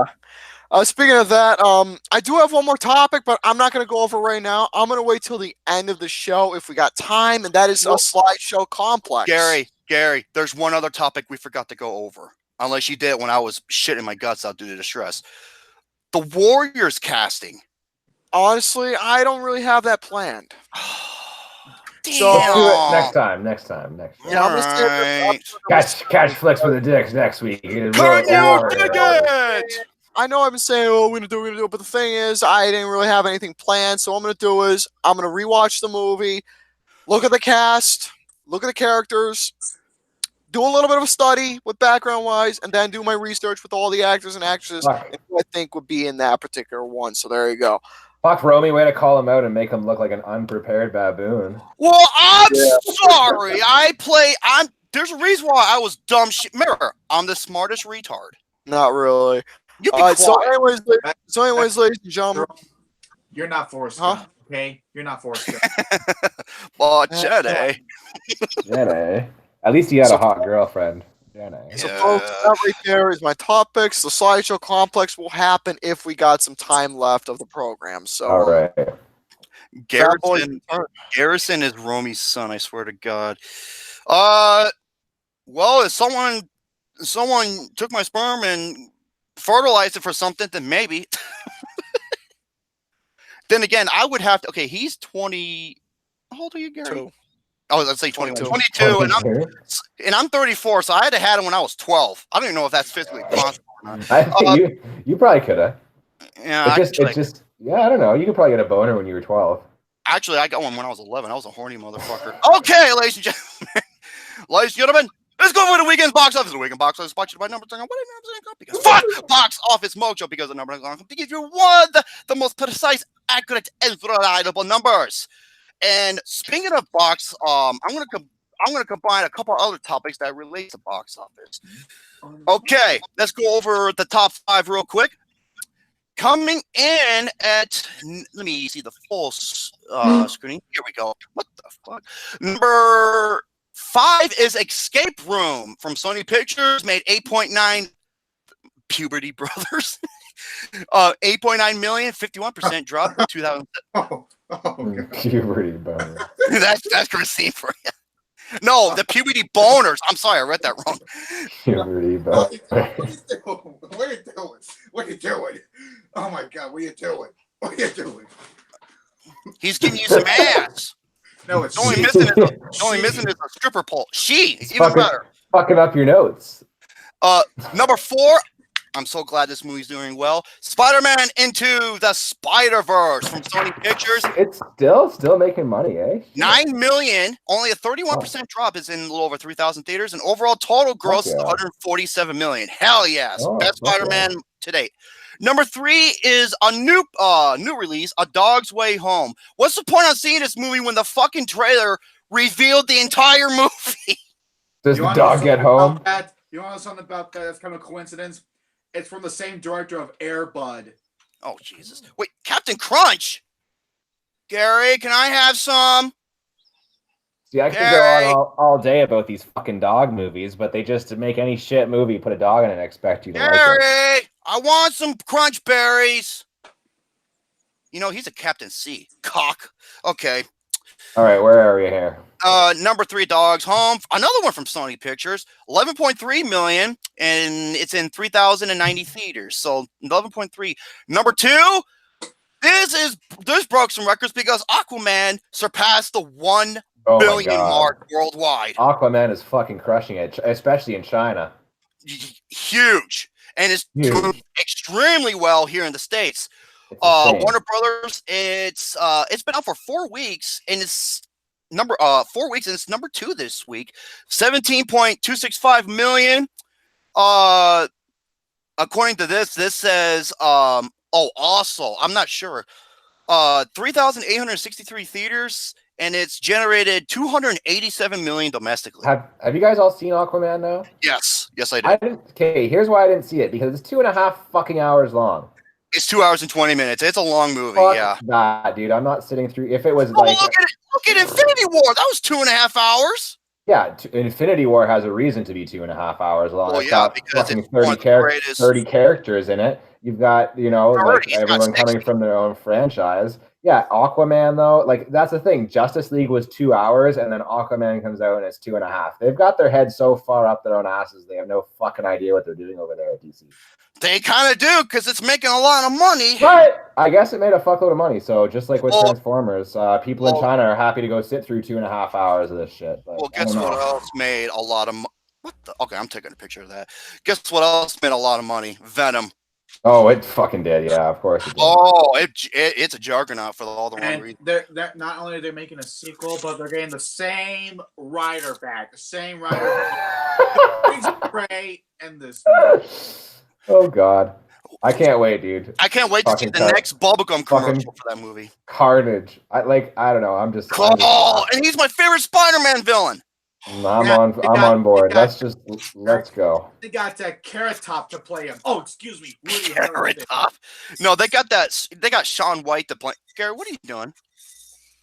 Gary, what are you doing? Nothing.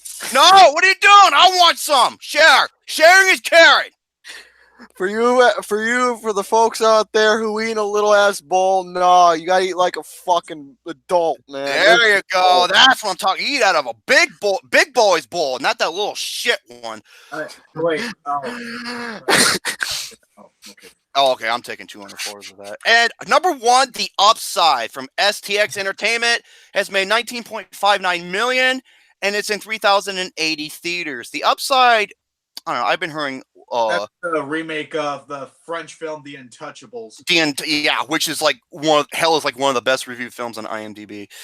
Oh, and speaking of man-sized crunch, yep.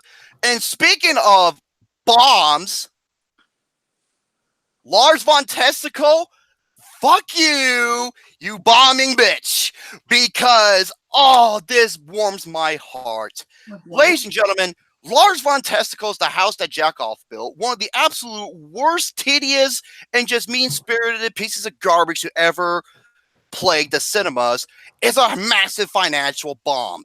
Because according to thenumbers.com, domestically, it only made a little over $250,000. And worldwide, it only made a total of $1.6 million. Off of a $9.9 million budget. Yes! Yes! Yes! Thank you! Thank you so much, people! Maybe you learned your fucking lesson. I don't think 7 years from being banned from Cannes wasn't long enough. Asshole. Oh, that makes me so happy. Finally, a shit film like that finally gets fucking destroyed. Ugh. Fuck you, Lars von Testicle. I still gotta watch this one, Romy. I'll give it a watch. I'll let you know what I think. It's fucking torture porn, and the last act is fucking pretentious our house bullshit. And it ends with David Bowie. Yeah. Wonderful. Yeah, I'll have to check it out, man. I'll let you know what I think. It's got so much buzz. Like, I don't know, with the shit where he comes out like and says some stuff supporting Nazis or whatever. Though I don't know much about him. But No, that's what Lars von Testicle said. That's why he got banned from Cannes.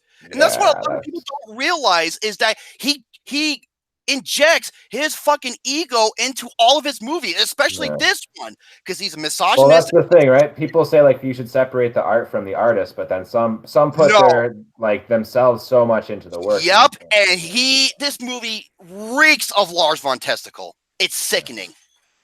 And that's what a lot of people who praise this movie, they don't fucking get. If you don't believe me, ask Nicole Kidman or Bjork or many others who work with him and never work. Yeah, Nicole Kidman almost quit 3 times. She says she'll never work with them ever again.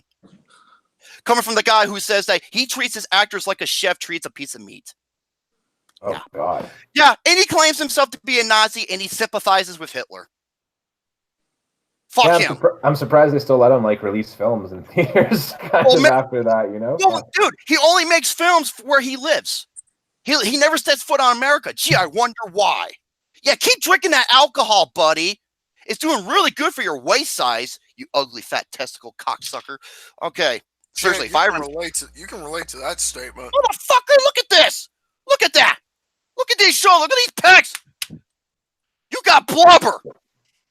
the Romy is fat or our strong debate continues. If you don't insult me, I'll give you some Captain Crunch. Okay. I'll have mine with no milk, Gary. You fuck off! How can you not eat that? Hey, milk or no milk, he'll get some too, because he's behaving. Oh, fat or strong?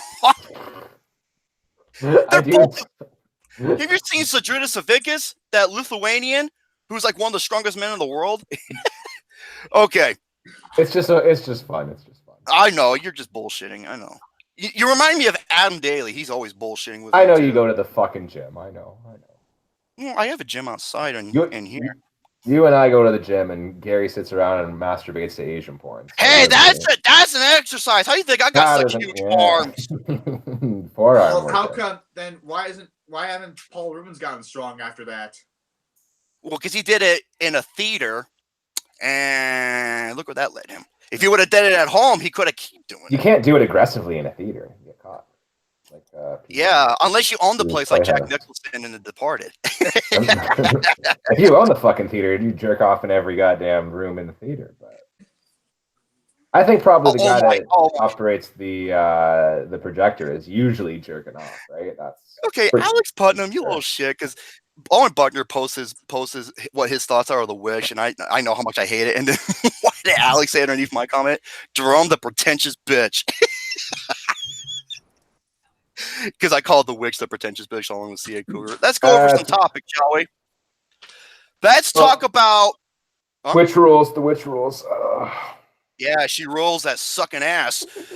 Let's talk about something that I think we all need to address here, because this just shows you why film Twitter, or excuse me, as I like to call it, film twats, is nothing but cancer and can burn in hell.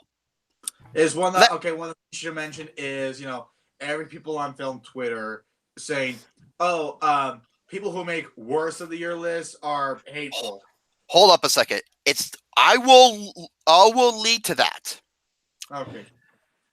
Elsie Fisher. If you don't know who Elsie Fisher is, hey Rhino too, how you doing, buddy? Elsie Fisher is the young breakthrough actress from 8th grade. Now, despite me not liking it or flat out hating 8th grade, I thought she was really good in the movie. I wasn't a fan of her character per se later in the film, but I could see a huge career for her.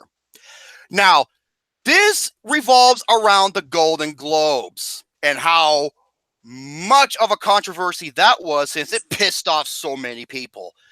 With Elsie Fisher, she made a tweet in which she was very happy because she was rooting for Rami Malek and Bohemian Rhapsody. And this is what her tweet says, and I read, and I quote, "I'm so happy Rami Malek and Bohemian Rhapsody won Golden Globes. I'm thrilled tonight. Tonight is the best night." Okay, now, let me ask you something. Did she harm anybody with this? No. Unfortunately, with film twats, it did, and they bullied her in the worst fucking way imaginable, because we all saw how film Twitter wouldn't shut the fuck up when Bohemian Rhapsody won Best Picture. I'm one of those people. I didn't think it deserved to win, but I'm not going to go after her just because she was happy that it won. Okay, and I even retweeted what she said, and I had to say something on my behalf. Okay, and also, this young lady's 15 years old. What the fuck is wrong with you people? Saying such vile, nasty shit. Film Twitter is, I swear to God, it's cancer. It deserves to fucking die and burn in hell. Because there's nothing good come out of it. Especially over the past couple of years. You know, and Elsie Fisher, let me go to my Twitter, because I did retweet this, and yeah, I didn't really like. You'll have to catch me up a bit on this story. Like, what are some stuff that people said to her? Like, she's 15, so you know. Some people are saying that she's praising a movie directed by a pedophile. Yeah. That's what. Yeah, because of Bryan Singer. I'm just like, really? I guess you bunch of fucking hypocrites. I guess you didn't say nothing when The Pianist won. Except he wasn't there to accept his award. Gee, because he was hiding, because he knew he fucked up when he drugged, raped, and sodomized a young girl by the age of 12 or 13. That's that's basically the only reason why people are upset about Bohemian Rhapsody winning. Nothing to do with the movie itself. I don't agree with Bohemian Rhapsody winning because I thought it was a standard by the numbers musical biopic, not because Bryan Singer and all that shit. Yeah, I mean, like, it's not like with Lars von Trier where he, portrayed his, his bullshit onto the screen. No, he was just trying to make a movie. There's other reasons why this movie was shitty, though, right? Like, because it played it safe. It was very untrue. Yeah, it didn't give like a good account of his life, and no, because it was false. It was not even true. Yeah. But seriously, some classic Hollywood bullshit. You expect it. So, if I could scroll down. Just bear with me, because I need to find this, because I literally retweeted what this young girl had to say, because it could okay, here we go. And this is what Elsie Fisher said later on. She goes, why is everyone being so mean to me about this? I'm genuinely sorry if I did something wrong. I feel so bad for this young girl, because she didn't do nothing wrong. No, she didn't. And you got these cocksuckers on here going after her with torches and fucking pitchforks. I'm like, what the fuck, dude? So I retweeted, and this is what I have to say. You did absolutely nothing wrong. You don't deserve such treatment. I feel so bad for you. People these days can be so repulsive, inhumane, and ridiculous. Keep your head up. Those who have morals and aren't deplorable like the ones towards you, we got your back. That's exactly what I said.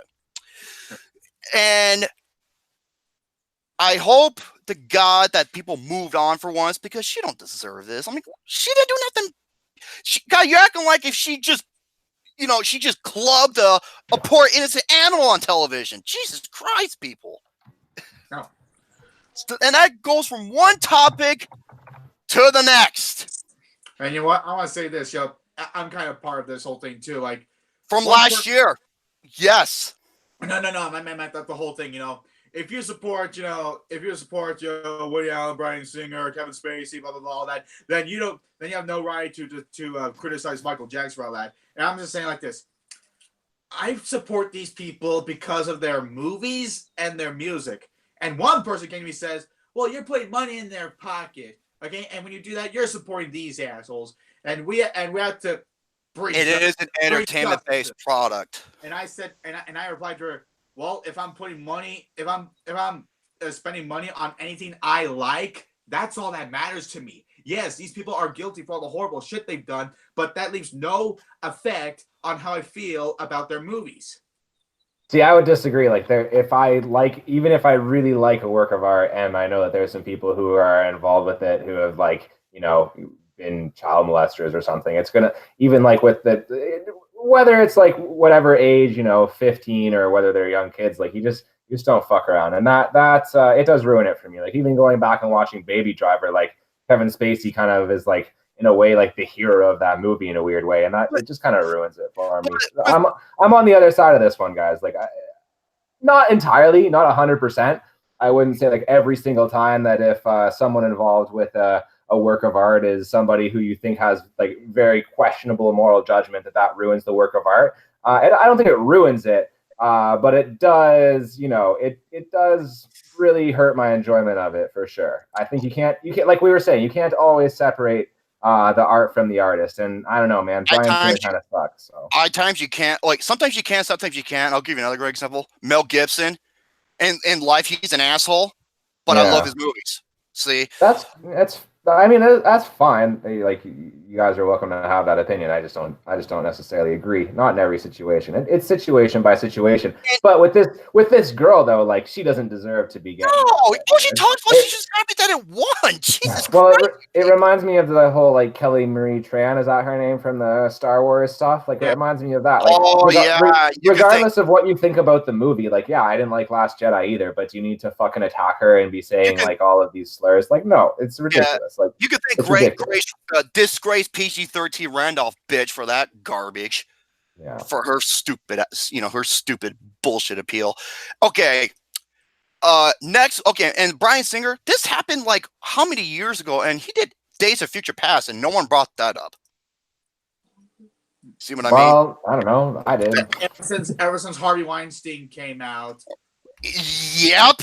And I think it's gotten way out of fucking control to where if a woman says something, they'll just believe you with no facts to back it up. The whole movie industry turned into a season of To Catch a Predator. Well, yeah. You wonder why almost everybody at the Golden Globes was wearing black? It was a political agenda. Right. Funny thing. You know how about this year's Golden Globes compared to what the certain celebrities they call the Cecil B. DeMille Award at the Golden Globes? When Meryl Streep and Oprah won, they never talked about their career. All they talk about is the other shit. When Jeff Bridges won, and guess what? He was talking about how fun he is with his family and other filmmakers. That's how you make a speech at the Golden Globes. When Jeff Bridges, and you wonder why the Golden Globes lost 1 million viewers from last year. Now, let's talk. Speaking of that. But nobody fucking takes these award shit seriously anyways. Golden Globes, the fucking Oscars, a couple of years ago, they didn't even name the right movie for Best Picture. They have no idea what the fuck they're doing. Like because the average age is a dumb old fuck. That's why I call them the DOFs. Half of the people who fucking vote in these don't even watch the movies. They just that is true. It's 100% true. No, they don't even like anime films. They just pick whatever they think will be like whatever the most like socially acceptable movie or whatever, like whatever they think will make people have a perception of them as being, for social justice or whatever, then they'll go for that. Like, I said this 1 million fucking times. PC, SJWs, and PDCAs are the reason why this fucking world is going to hell. There's a lot of reasons. That's a part of it. I believe it 100%. Don't believe me? Ask Kevin Hart. Why did he want to host the Oscars? To make it fucking funny again. Yeah. But no, they're just like, fuck you for what you said 10 years ago. I was like, kiss my ass, man. Yeah, that sucks. That Kevin Hart shit fucking sucks. I don't think Chris Rock made it funny again. Chris Rock made it funny again because he made fun of everyone freaking out about no black people being nominated. Yeah. I swear to God, I fucking hate social justice warriors. I want to just beat him with my big fat dick. Okay. And Ricky Gervais, when he hosted the was that the Globe? I love him. Golden It Globe? wasn't a host, it was a roast. That was fucking hilarious. Like that's what we want. We don't want you to come on. Like that's the problem with all these award shows is that like it's just a big circle jerk of all these celebrities being like, "Oh, we're so great. Oh, we care so much about the world. Oh, we want society to be this." And fuck you. And why do they nominate these certain actors and actresses so they can show up at their table and eat and drink Yeah, of course, man. Clearly a circle jerk. And yeah, Ricky Gervais just came out there and made fun of them. And that's like, it should be for us. It should be for the audience, not for you fucking celebrities. Your life is good. Your life is fine. You guys have all the cocaine that you want. Let us have a laugh at you at least. Like, fucking. Let's move on to Scott Derrickson. Once again, just like last year with his bullshit. Now, he's a filmmaker. I love him as a filmmaker. I can't fucking stand him as a person. Scott Derrickson is another guy, except unlike Elsie Fisher, Scott Derrickson just had to open up his mouth yet again. And I loved it last year when he said, when Scott Derrickson said, fuck all of your worthless, he's pulling the same shit like Chris Stuckman did recently. And Brett was like, everything Brett said was true. And then there was this one comment when someone says, anybody who makes a worthless, I should say, why don't you try making a movie? I was like, fuck you! You pop his ass! What a joke. Dude, this is like the WWE where it's just like, well, I can't take your opinion seriously if you've never been in a wrestling ring. It's an product. It's an entertainment product. So quit. Get off your fucking high horse. That's so funny. Right. Seriously. Oh, so Scott Derrickson. Oh my God! How'd you even find those? How'd you even find those tweets I made to him from last year? I don't know. I just did. Al Snow, Lance Storm, Road Dogg.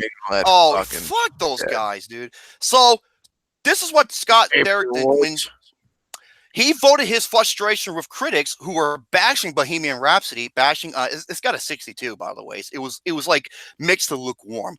Oh, so. Double Nine hated it. Oh, he hated it, but his reasons why I cannot disagree with, but I don't think it was a 1-star movie, but hear me out here.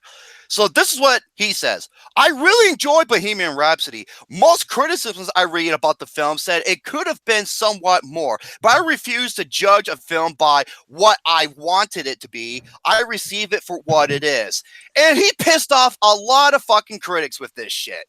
Especially Guy Lodge from Variety, who said, word for word, it's good to review everything on its terms, but that doesn't mean you shouldn't criticize a film for being limited in scope, ambition, or courage.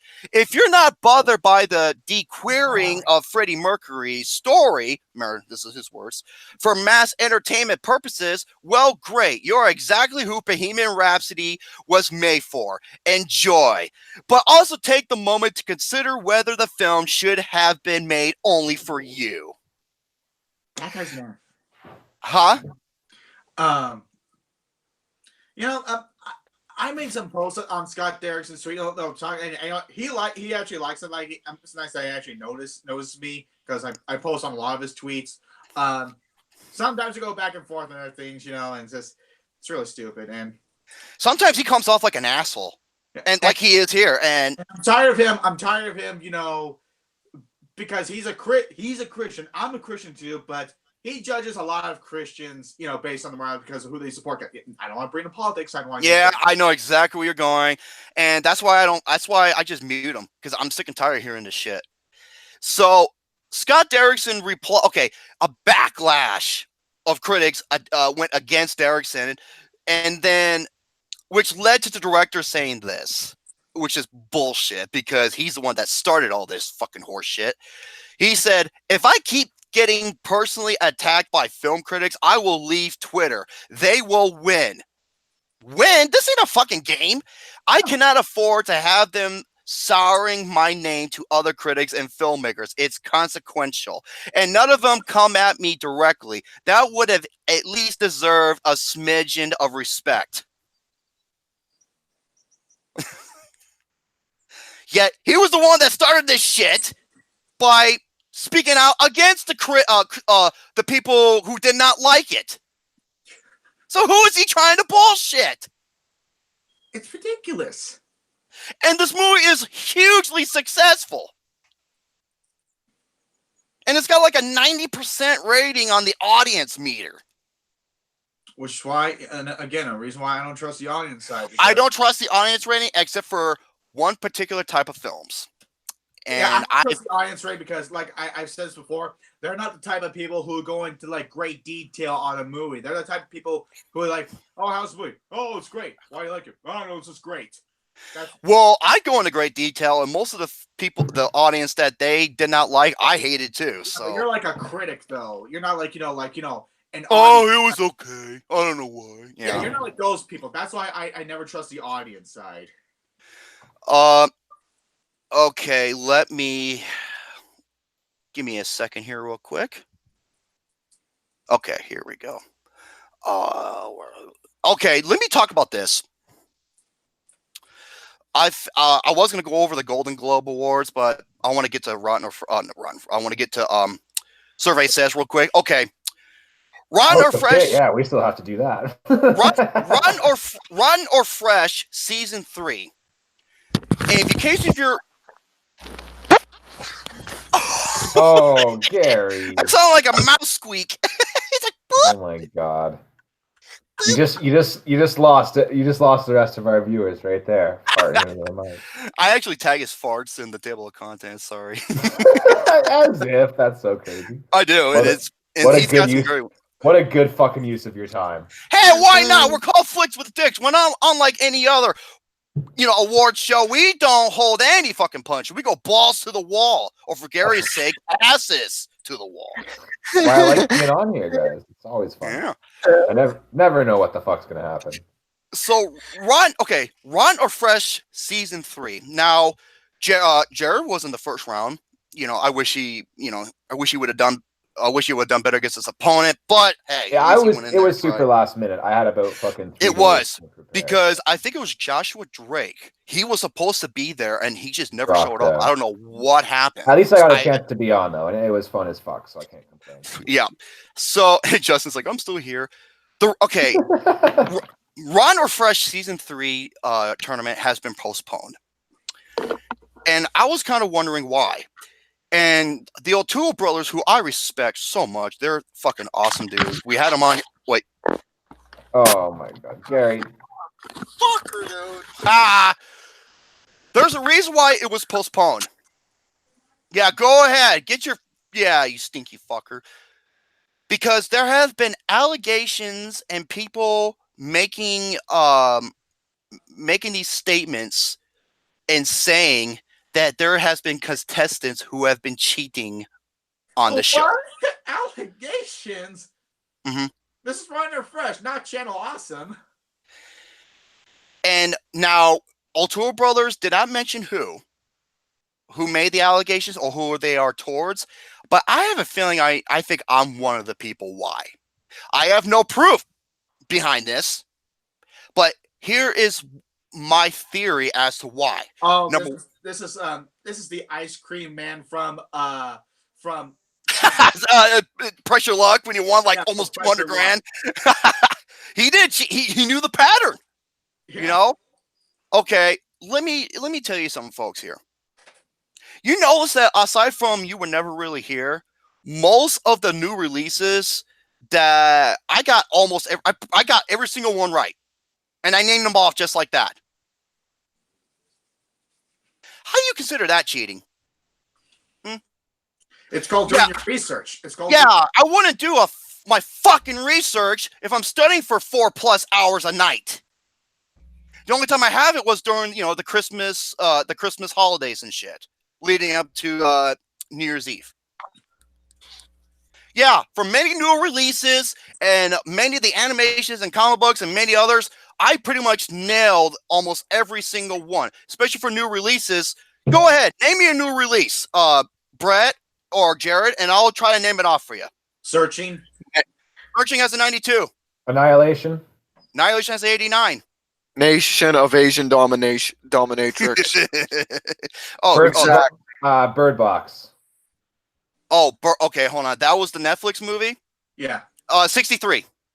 Well, I don't know. I'm not going to look it up, so I'll have to take your word for it. Sounds about right. Anyways, Romy, the point is, we know you're good at your Rotten or Fresh, man. And the reason why it's bullshit if they're the reason why I think it pisses me off because it just gives them more negativity and they're waiting for it to die down. I was fucking ready for round 3, and now I have to wait more because of these fucking jerk offs who have nothing else better to do. I know how fucking hard Ryan and Cody work on that show. I've been a part of it. I know the editing that goes into it, the fact that they have to do so much research and everything that they've put in that show, and the fact that anyone's coming on and throwing shade is a shame, man. And that sucks. And you know what? I was talking to another person who was also a contestant, and you know what they said? They said this, and it's pretty. What? Oh, okay. They're actually mentioned some Spider-Man to the Spider-Verse '97. See? Now, it's the guy. Oh, here's why I think people accuse me of this. Number one, because I'm a newcomer. And number two, I'm one of the favorites to win. Oh, I think you're going to win. So you could say that they're just being sore losers? I want to say Infinity War 84. The reason why, okay, people like me, Ren, Griffin, Zach Pope, Jay Vaders, and all the other ones is because we have a big target on our back. Because we're the favorites to win this. A lot of people think I'm going to win this. I can't guarantee this. Pope beat me. He's good. You know, but here's the thing. He won season 1. He's a veteran. I'm not. So that's why I think the eyes are on me. Because here comes this guy who they never even heard of, who's like unlike anything they ever seen before, and he's doing this fucking good. I was like, well, yeah, one of the reasons why, because I'm good with numbers. and Jared's part of the film forum. How many us other than the Christmas break? How many times have I bugged people to play Rotten or Fresh? A lot. Yeah. So anybody who's accused me of this bullshit, how about you say it to my fucking face? I'm not hard to find on Facebook. Oh, damn it. Haha. I'm not hard to find. Don't be a bitch. Face me like a fucking man with a set of nuts. What is it because Billy Mitchell has been outed as a cheater? We're just gonna call everyone a cheater? Or Mr. Activision, remember Mr. 551. Yeah. So yeah, they just named out some movies, and I knew it right off the start. So who the fuck? It's okay, man. Just keep doing your study and keep doing your thing. Oh, I have been. Actually, I'm gonna win, so I can. You know why I want to win? Because it would just rub people off the wrong way. Yeah, it bums me out that any of this drama. I feel so bad for the old Tool brothers for them to have to deal with this shit. Because they don't deserve this. It shouldn't be. Anyway, if anything, more people will just go watch Rotten or Fresh. Go subscribe to fucking Ryan O'Toole. We don't gotta put the link or nothing. You can just search it. Yeah, Ryan O'Toole on fucking YouTube. And for them, for Ryan and Cody to edit this shit, they had to take both footages, sync them up perfectly. Anyone who's ever fucking edited anything knows that it's a lot of work. Dude. Well, especially, and they had to do all three videos at once and sync them up perfectly. And a lot of people would be like, well, how can you have another extra tab open? I was like, only have 3 tabs open. The Google Hangout, my Facebook page, in case if something happens on Google and I have to link to go back to it, and my camera tab, because I have to use this to record, which means they won't be able to see my face on Google because only one source can use the camera. Hey man, if you were cheating, we'd see the fucking reflection in your glasses. So I think. Well, I don't wear my glasses, but. Well, there you go. Even better. Then you're good. You guys can see whatever. If I'm looking at whatever, you guys would see it. So. Yeah. So who are they trying to? All my attention's on flicks with the dicks right now. Yeah. Okay, but I had to bring that up now. That's fine, man. I just mostly for the O'Toole brothers and the hard work that they're doing. Like that's really why we're bringing it up. I mean, you're not. I don't think coming at it from your own like personal selfish thing. It's just like when those guys are putting. When those guys put so much fucking work into this, and then people are gonna come and say it's a fraud. Like, why? Why would they? Like, did you give them? Do you think Romy gave them about hundreds of dollars to fucking make it fake? Like, no. I couldn't even give them fucking $10. Are you kidding me? It's so stupid. Okay, yeah. Did you give Ryan O'Toole a blowjob to fucking get, like? It's just so stupid. Well, that's a different story. I mean, I needed a sandwich. just for free. That was free. That was just. How the hell? Okay, and also there's a time limit. I couldn't even. Yeah. Okay, let's say if I did cheat. I couldn't do that in the fucking time that they give you. There's no way. Yeah, I know. And if I would have cheated, I would have gotten every single one right.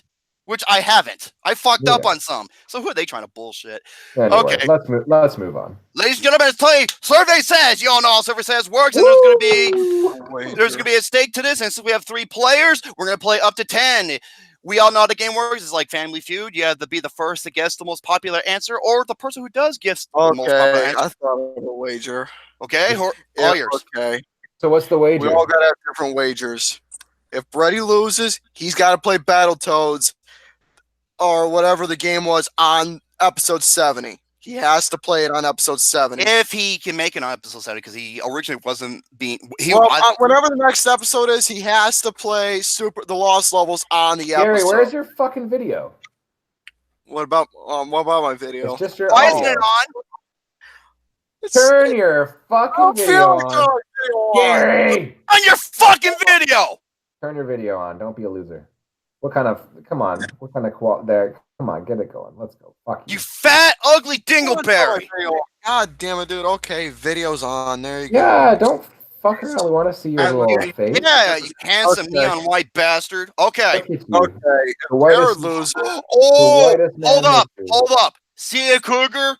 If Brett loses, he has to drink a milkshake.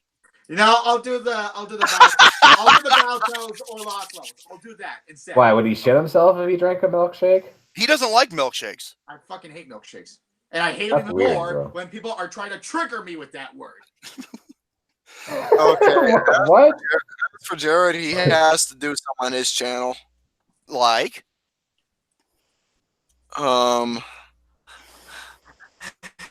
He has to do a watch of Baby Geniuses. I don't know. Baby Geniuses. Yo, I actually like that. Okay, if I lose, I have to review Baby Geniuses. Baby I'll Geniuses. fucking do that, bro. I watched that shit when I was a kid. Holy fuck. Yeah, he has to review Baby The Geniuses. fucking There you robot baby comes out and all that shit. go. Baby, what? Oh, my fucking Chewy. Baby, what? Oh. That was a All right. call for the director of Christmas Story and Black Christmas. Which is As sad. for me, though, if I lose, I don't know. Yes.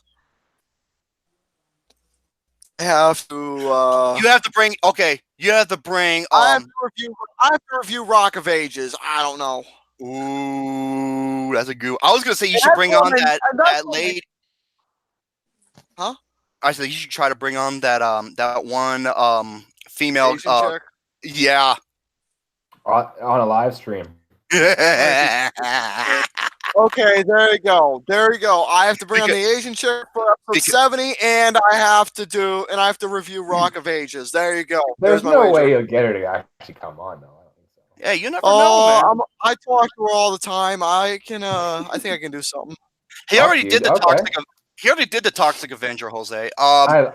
Dude, I love Toxic Avenger. It's Fuck so that funny. movie, dude. Every time I'm in the gym, I think about different ways you kill people with the workout equipment in there. I wish someone would kill that fucking trauma company. All right, here we go. Question number 1. Top 4 answers on the board. Here's the question. What the fuck? Actually, okay, this is kind of a weird question, but I'll answer it. Here we go. Name something a cat in a movie can do that a cat in real life can't. Catch a mouse. Talk. Ding! Number 1. Jared gets the point. Number 1 answer was See? talk with. All I have to do is I have 2 beers in and I'm gonna crush it. I was thinking of Tom and Jerry because he has a hard time catching Jerry. Oh. All right, here we go. I'm going to go by 1-0-0. Jared's on the left. I'm going by the pictures. Gary's in the middle, and Brady Boo's in the right. All right, top 4 answers on the board. Here's the what? I don't want to lose. Be quiet. Top 4 answers on the board. Here's the question. In a romantic movie, what event often happens at the movie's finale? Sex. A kiss. Death. And what did you say, Jared? A kiss. Ding! Number 1. 50 people said it. Ooh, he's got a lead already. Uh-oh. Hey, Jared. Oh, Jared. Hey, Gary, you better bust out. No. Top 5 answers on the board. Here's the question. Name something that causes people to change seats at a movies. People talking. Loud noises. People farting. Loud noises. Loud noises. Ding. Number 2 answer. Talking. Ding. Number 3 answer. People fighting. Farting. People farting. People Oh, farting. People farting. Oh, people farting. I'll count that as number 4. Dirty seats. Yeah, I get the point on that one. Brady Boone gets the point. I don't want to showcase my embarrassment. It says here, dirty/sticky seats. Yeah. Number 1 answer, you want to. I'm surprised Christine isn't. When we played this last time, she had some of the funniest answers. I swear. That's fucking funny, man. Are these? How did you get the answers for these? Did you? I found them on like a Family Feud type, and these are real legit. So I'll accept that. I still think we need to start doing our own interviews, but I'll accept that. I tried doing that, but it was. I know, dude. I'm gonna go down. I live in Toronto, and there's fucking millions of people that live here, so I might just start. Well, it's Toronto. It's one of the biggest cities in Canada. Yeah, so I might just start conducting them out in the street for you. I don't know. Anyways, there we go. Top 5 answers on the board. Here's the question: name a type of crisis that usually happens at least once in an action movie. A shootout. Kidnap. Burglary. Potpourri? Burglary. Oh. Burglary. No, in San Andreas, maybe. You said a shootout? A shootout. And Brett, what did you say? Kidnap. Kidnapping. Number 3. A shootout. Number 2 answer. Explosion. Explosion slash explosion slash fire. Like guns firing. The explosion. You know the explosions. Oh! I sound like a fucking frog. 3-0-1. Oh, Jared's back for revenge after what happened last time. Here we go. Next question. What, Gary? I didn't say anything. You're about to say something. I'm fueled on alcohol, and I'm coming for you fuckers. A forced sex scene. This isn't a Lars von Tesco movie. Yeah. Top 5 answers, or this isn't Harvey Weinstein Productions. Yeah, best. What are the top 5 answers for elements of a Lars von Trier film? You're gonna get Nazism, women hating, women abusing, women sex objects, pretentious padding. Here we go. Top 5 answers on the. Yeah, top 5 answers on the board. Here's the question. Name something worn as a part of a movie theater uniform. Hat. 3D glasses. I heard Gary said it first. Ding! Number 1.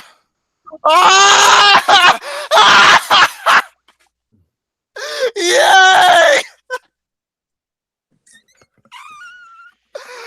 Okay, I'm taking 200 photos of that. Number 2 was a vest. Number 3 was a name tag. 4 was a jacket. And 5 was a tie. Next one. Top 5 answers on the board. Here's the question. Name a movie. Okay, let me read that again. Okay, here we go. Name a movie with the word doctor in the title. Dr. Doolittle. Dr. Doolittle. Yeah, Brett got it first. Number 1. Oh, I would have said Dr. Strangelove, though. But, oh, well, I'll take it. That would have been a good one, but oh well. Jesus Christ, Gary. Gary loses a point for farting. You're disqualified. Hey, man, Rock, how you doing, buddy? 69. Oh, Gary, you forgot to go over. Gary, you forgot to go over the porn topics as well. He'll do that next week as well. We don't have time for that fucking bullshit. What the fuck, Gary? You're not human. What the fuck is wrong with you? Jesus H.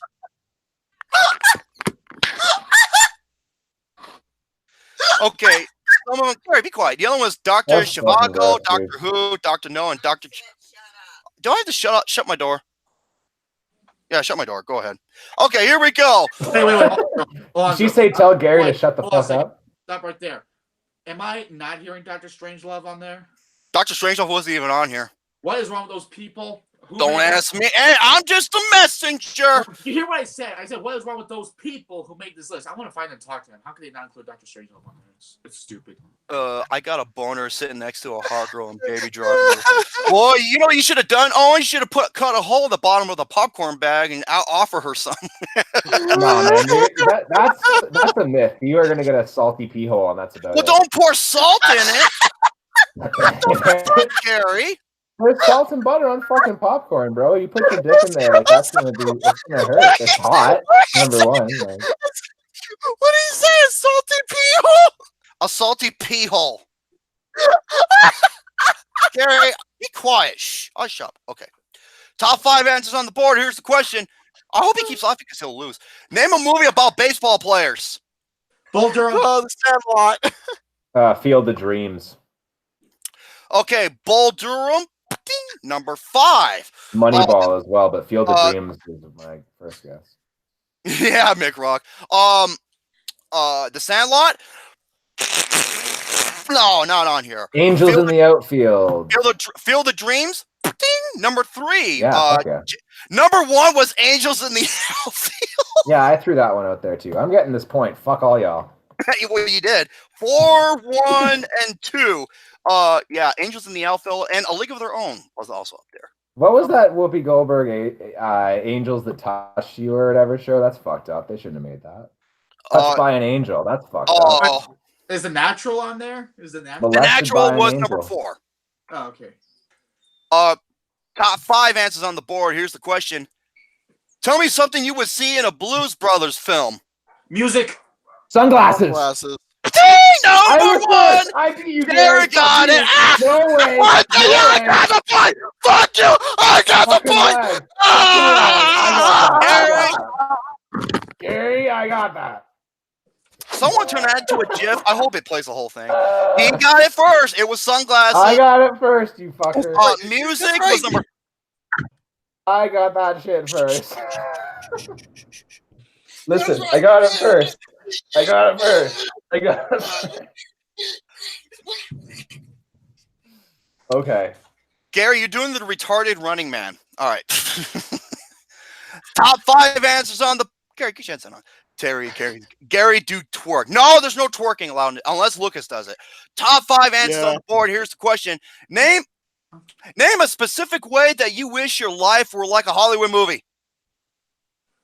Romance. Christ. Art. Guns. More guns. Okay. Guns and art. No. Romance or find true love. Ding! Number 2. Gary gets the point. Yeah, I have true love and romance in real life. So I don't. I don't either. Well, actually, I do. I have true love, but not a porn. Number 1 answer: have lots of money. Even I got. Oh yeah, shit. I wish I had a lot. Okay, of money. 5, 2, 2. Here we go. Next question. Top 7 answers on the board. Oh my god. Okay, here we go. Name an animal character that talks in the movies. Dogs. The dog. Oh shit. Yeah. Well. No. Here, Let me repeat this again. Not the type of animal. Listen. Name an animal character that talks in the movies. Woody the Woodpecker. Why was that the first one that came to mind? I have no fucking idea. Okay, I know. Simba. I got this one really easily too. Yes, Simba. Gary. Babe. I said it first. Babe. I heard Brett say it first, but Gary. Gordy? Gordy? Who the fuck is Gordy? That came before Babe. Same year. Okay, Gordy and Woody Woodpecker? No. Babe? Ding! Number 2. Number 1. How the fuck did you not get this? Bugs Bunny! Oh shit! It's that movie character though. He's been in movies. Space Jam is a movie, Brady. No. Space Jam is a fucking movie.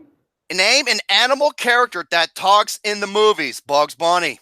Yeah, Bugs Bunny. Yeah, that's Space fine. Jam. Start off as a cartoon short though, not a movie character. Yeah, started, but Well, no, that talks in the movies. I never said a movie type character that talks in the movies. So yeah, it's okay. 5, It's 2, okay. 3.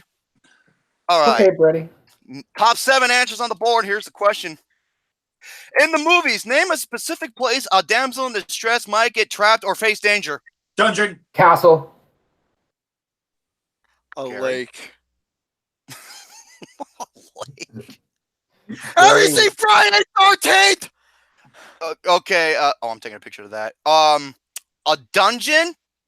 Well, actually, If I I will could, somewhat accept it. A basement or a dungeon, I will accept that. What did you say, Gary? A lake? you said a lake and I said a castle. A castle? Ding! Number 3, Jared gets the point. Number 1, I got this one as well. Train tracks, classic. That's Oh right. shit! Yeah. Brady's answer was pretty good too. I mean, usually it's a dungeon in the castle, but A dungeon. you know, A dungeon. it's semantics at that point. But you know, whatever. Next I'm one. not gonna complain because I'm winning. 6, 2, 3. Top 7 answers on the board. Here's the question. In movies, name an occupation that's almost always played by men. Doctor. Business clerk. Ding! Number 1, Jared gets another point. Doctor Guys, was seriously, like you guys gotta get a little faster on the things. Like I'm a few drinks in and I I'm thought, tracking you you. know, Come on. A clerk at an office would be more obvious. I feel the wrath of Jared's macho tip inside your buttocks. That's true. I am circumcised. Oh, thank God. Ooh.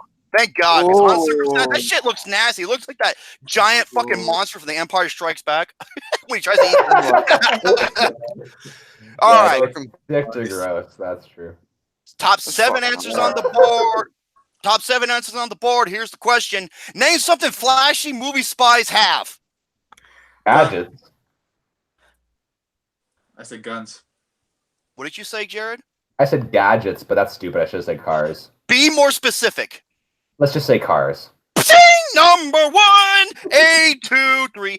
Gun was number 2. Uh-oh. Sorry, Brady. Sorry, buddy. Prepare for your anuses. He's going in raw. Here we go. Top 5 answers on the board. Here's the question. Oh, we better not see some posts later about how Jared's cheating. The fucking. we saw the reflection. Yeah, we saw the reflection. He was looking up surveys. Well, here's the thing. You can see reflection off. We know he had three tabs. Yeah, but look at you see my reflection. It's all white, and I don't mean a racist joke. Okay, Yeah, it's just the chat. it's the chat. It's the chat, the Google Hangout, and this the notepad of the Surface S questions. Here we go. There you go, baby. Top 5 answers on the. Ooh, he called me baby, not you, Gary. Top 5 answers on the board. Here's the question. I'm just kidding. Gary's not my baby. He's the competition. Thanos Avengers is Thanos naked.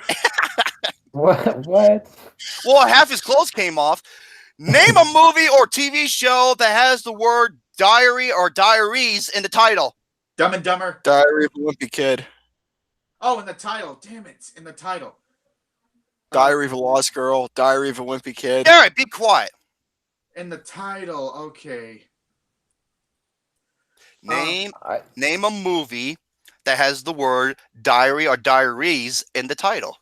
I thought you said diarrhea. My mistake. There's not many. I said Dumb and Dumber. That's what I said. There's not many feature films with diarrhea in the title. I can probably guarantee that. I don't know. Bridget Jones' Diary. Bridget Jones' Diary. Yeah, that'll be the number one. That's not number 1. Someone give Brady a fucking point. I have no That's fucking not idea. number 1. And Jerry, you still haven't guessed yet.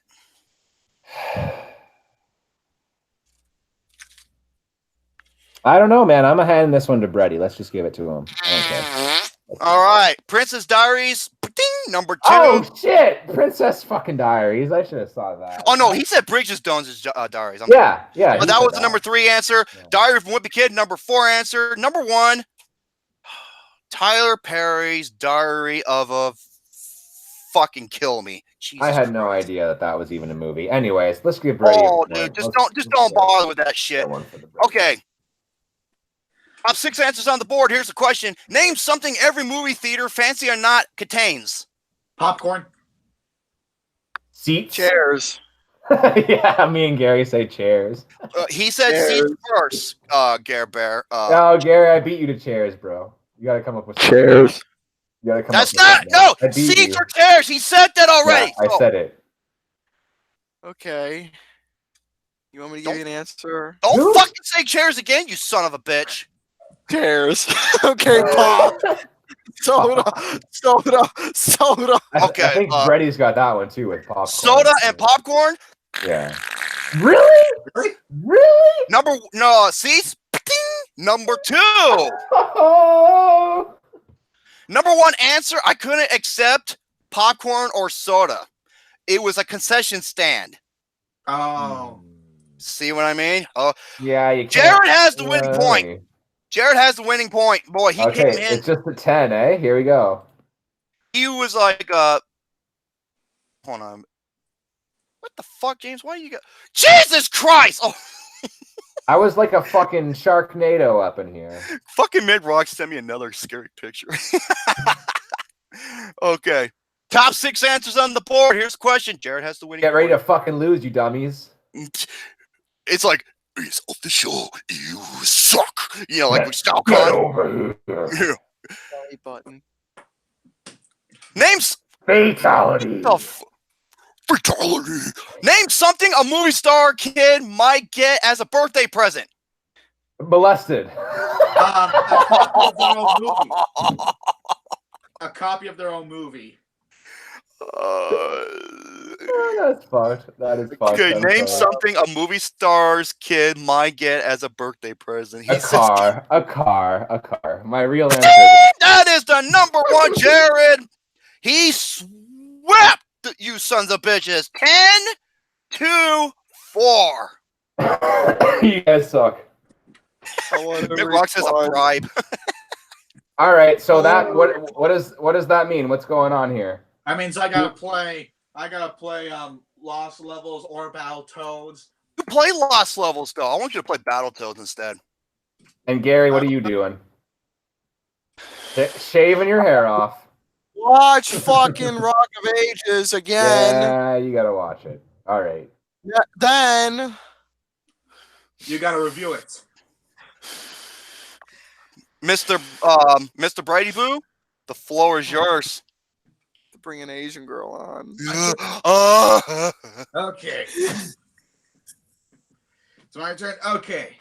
Now, before I get into my best and worst list, I got some Blu-rays to show you guys. All right. Okay. First Blu I have here is one of my favorite romance movies of all time by one of my favorite British directors working today, and that is Atonement. I'm sorry. Say that title again, because I had to take off my headset for 1 second. Atonement. Oh, the 2000 and is that with Keira Knightley? Yes, Keira Knightley and James McAvoy. It's one of my favorite romance movies. Yep. Never heard of it. I've heard of it. It was like nominated for a lot of shit. It's what gave Saoirse Ronan her big break, and she was nominated for this movie. Joe Wright is one of my favorite British directors. Don't ever do fairy tales again, man. That's Why do I know that name? It came out in 2006. Hey, Romy, I'm gonna fuck you up the ass! Yeah! Would you fuck off? What? That was fucking James the Emperor, that Oh goddamn troll. That was ridiculous. Okay. Anyways, guys, don't interrupt fucking Brady's goddamn Blu-rays, you fuckers. Come on. Yeah, Atonement is one of my favorite romance movies. James McAvoy and Keira Knightley have terrific chemistry together. It's not like, because it's a British, I mean, an easy sit there. It's actually a pretty depressing romance movie. And it is so good. And like I said, this is a big breakthrough for Saoirse Ronan. And again, Joe Wright, one of my favorite British directors. Don't do fairy tales again, man. Don't.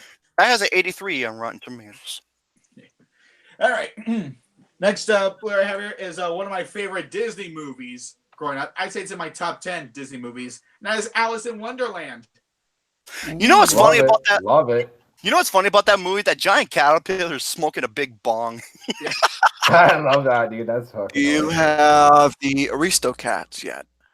No, I don't. I don't know if I will though. I don't know if I will. Alice in Wonderland, 79 Aristocats. I think that's 60 something. That was it's in the 60s. 67, I believe, or 66. Just one of the two. Alice in Wonderland is in my top 10 favorite Disney movies because it is so crazy with its animation. They really went all out with the animation, and that world there, it is so imaginative. Mm-hmm. And, yeah, but Tim Burton's is in my top 10 worst Disney Oh, movies. I hated that version. Because and it should be matched made in heaven because Tim Burton is a very trippy director, so him doing Alice in Wonderland, that should be great. But no, instead he turned it into like some quote unquote edgy and adult gray looking film with generic one-dimensional character. Sort of like What the hell is that noise? sort of like what Konami did with Bomberman. Oh god. But anyways, Alice in Wonderland, this version is in my top 10 favorite Disney movies. I love it. It's very crazy, trippy, very imaginative. Cheshire Cat's my favorite character. I love the Cheshire Cat. He's played by Sterling Holloway, aka Winnie the Pooh. Okay. Next is a movie that when I saw the trailer, I thought it was gonna flat out suck, and then became one of the biggest surprises of this decade. Captain Underpants. Shit. This movie doesn't really hold any punches with its animation because it's based off a crazy series, children's book series, which I have read growing up. But one of my favorite segments involves sock puppets. That had me just like in stitches. Okay, I will admit that was pretty funny, and I love the chemistry between the two kids. Yeah, that was good. But I was not. I mean, the villain, how he got the name, and that's like my I was big just like, problem. That's my only big problem with the movie is Nick Kroll and his running joke. I hate Nick Kroll. I think he's fucking obnoxious. What about in Sausage Party when he played the douche? That was Well, probably the only. What, Gary Bear? I was saying that's the only difference with that. It was good. Yeah, the douche. He had me cracking up because of his like over the top And he mannerisms. played a straight role in a serious film, Loving by Jeff Nichols. That's a really good performance. I like Jeff Nichols. He's done some great shit. 87 on Rotten Tomatoes. Yeah, Captain Underpants is a hilarious animated film. I was just laughing throughout most of this movie, and it has great chemistry and surprisingly good amount of heart to it too. It does to some extent. Yeah. Next is for a while the only Coen Brothers movie I had in my collection is No Country for Old Men. Great movie, fantastic, but I had to fix that problem. Which one? And it is another classic from them. Oh, sorry. It's another classic. Yeah. Oh, Fargo. Fargo. My favorite is hands down The Big Lebowski. That's one of my five. That's my Dude, five. I fucking love The Big Lebowski. That's so one of my much. favorite comedies of all time. That is the closest thing to a perfect movie to me. Like, it's so fucking funny. And But go ahead. Oh, sorry. Fargo is a terrific black comedy film. Coen Brothers are great at black comedies. They are. And Big Lebowski is one, yeah. And this is actually based on a true story. Actually, it is. Yeah. And Frances McDormand gives one of her best performances. She definitely deserved that Oscar. And I will say this. As good as William H. Macy was, I don't think he should have been nominated. You know who should have been nominated for Best Supporting Actor? Steve Buscemi. Steve Buscemi. Yep, I agree 100%. But Oh, God damn it, Gary. What? Buscemi. Oh. Fargo as Genius Ryan, and I'm gonna say it's like Joe Coen and Frances McDormand are the best, husband and wife, collaboration. Oh, Bill Murray, I'm so sorry that you fell in that trap that you thought was made by the Coen. It was the wrong one for Garfield. I would love to see the Coen Brothers version of Garfield. I think Coen Brothers and Garfield kind of mix well together. Yeah, because they have that weighty, sense of humor. Yeah. Yeah. Fargo is definitely a hilarious film with a good amount of drama. It's a perfect balance.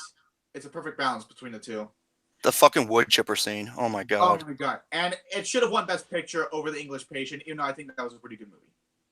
My pick for best film of that year was Sling Blade, actually. It won Best Adapted Screenplay, and it should have won Best Actor over Jeffrey Rush and Shine. Yep. How many people are still mimicking that voice of Billy Bob Thornton? French fry potatoes. I just want to be with some French fry potatoes. I got to fuck Halle Berry. That lawnmower blade, it was shaped like a banana. Fucking low. What are you laughing about? Nothing. Steve Buscemi. Yeah, Fargo, amazing film, classic. And last Blu-ray I have here is another edition for one of my my all-time favorite director, and it's just one of his, and this is one of his most overlooked ones.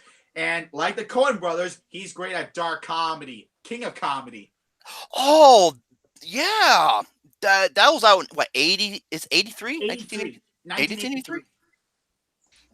Yeah, Robert De Niro doesn't get enough credit for this movie because he is absolutely terrific in this movie, and I think this is overall best performance from the lady man himself. Jerry Lewis. Yeah, Jerry Lewis. Well, let's be honest. Nobody will miss Jerry Lewis as much as the French. Well, come on, man. I mean, that's hard to top. By the way, 91 on Rotten Tomatoes. Right. Yeah, impressive, huh? Yeah, like I said, it's one of Scorsese's most overlooked films. Very overlooked. That one, Cape Fear, I think is another one that's kind of overlooked. That one. But people seem to overlook Scorsese as a director of dark comedy. Well, look at The Wolf of Wall Street. I was about to say that Wolf of Wall Street, that movie, I was in tears laughing. King of Comedy has the same level of humor, dark humor, as The Wolf of Wall Street. Quaaludes. Yeah, King of Comedy. Great. One of Scorsese's best films. One of his most overlooked films. Highly recommend you see this one. Especially if you're a fan of Scorsese like I am. Mitt Rock says Jerome for season 3 winner. That's if I'm able to play, because who knows how long that's going to be gone. All right, so those are my Blu-rays, and I guess before I go on to best and worst list, I'm gonna go for a topic, and I guess Darren wants to join me on this one. Yeah, I want to join you with this. I was on IMDb looking up some news and development, and it turns out this one is kind of interesting. Apparently, they're making a biopic of legendary actor Marlon Brando. Which amazes me, out of all people, that they're making a biopic about Marlon Brando. Out of all the actors out there, it's him, which really is surprising. Out of all the people, I will say this. Okay, I want to say this. If you don't know, they got Billy Zane, who you may know for 2 roles, or one infamous role, most infamously for playing the Phantom,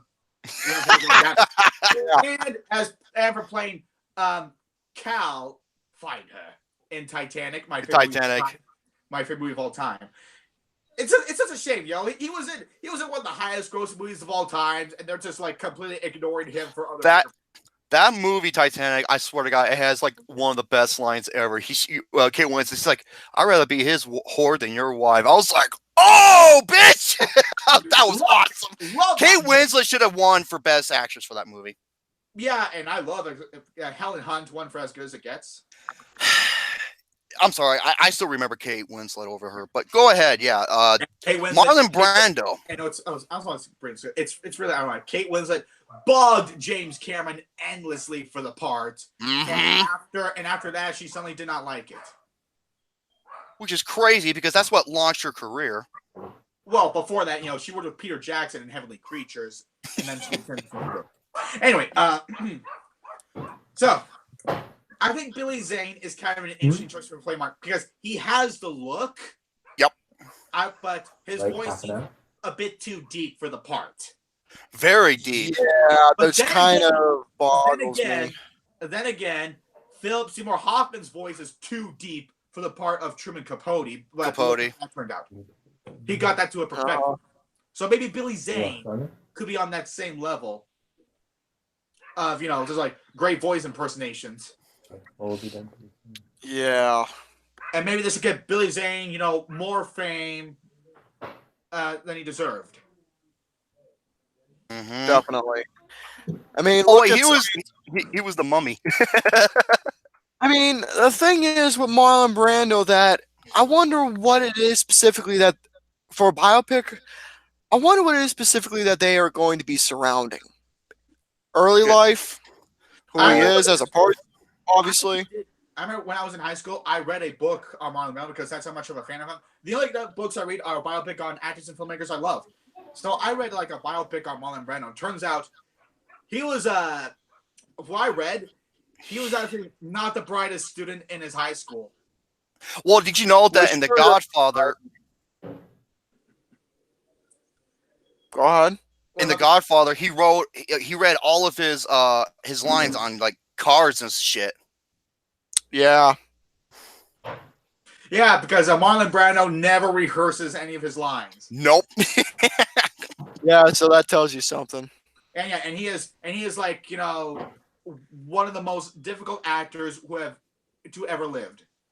Very, yeah, especially, you know, like behind the scenes, he's a wild one.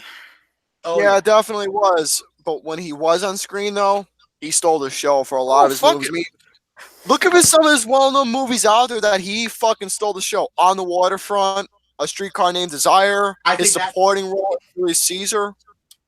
I think Streetcar Named Desire is his best performance, and he should have won Best Actor.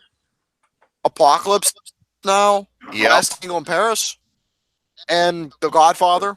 Well, he won for The Godfather, and rightfully so, because that's like his most iconic role.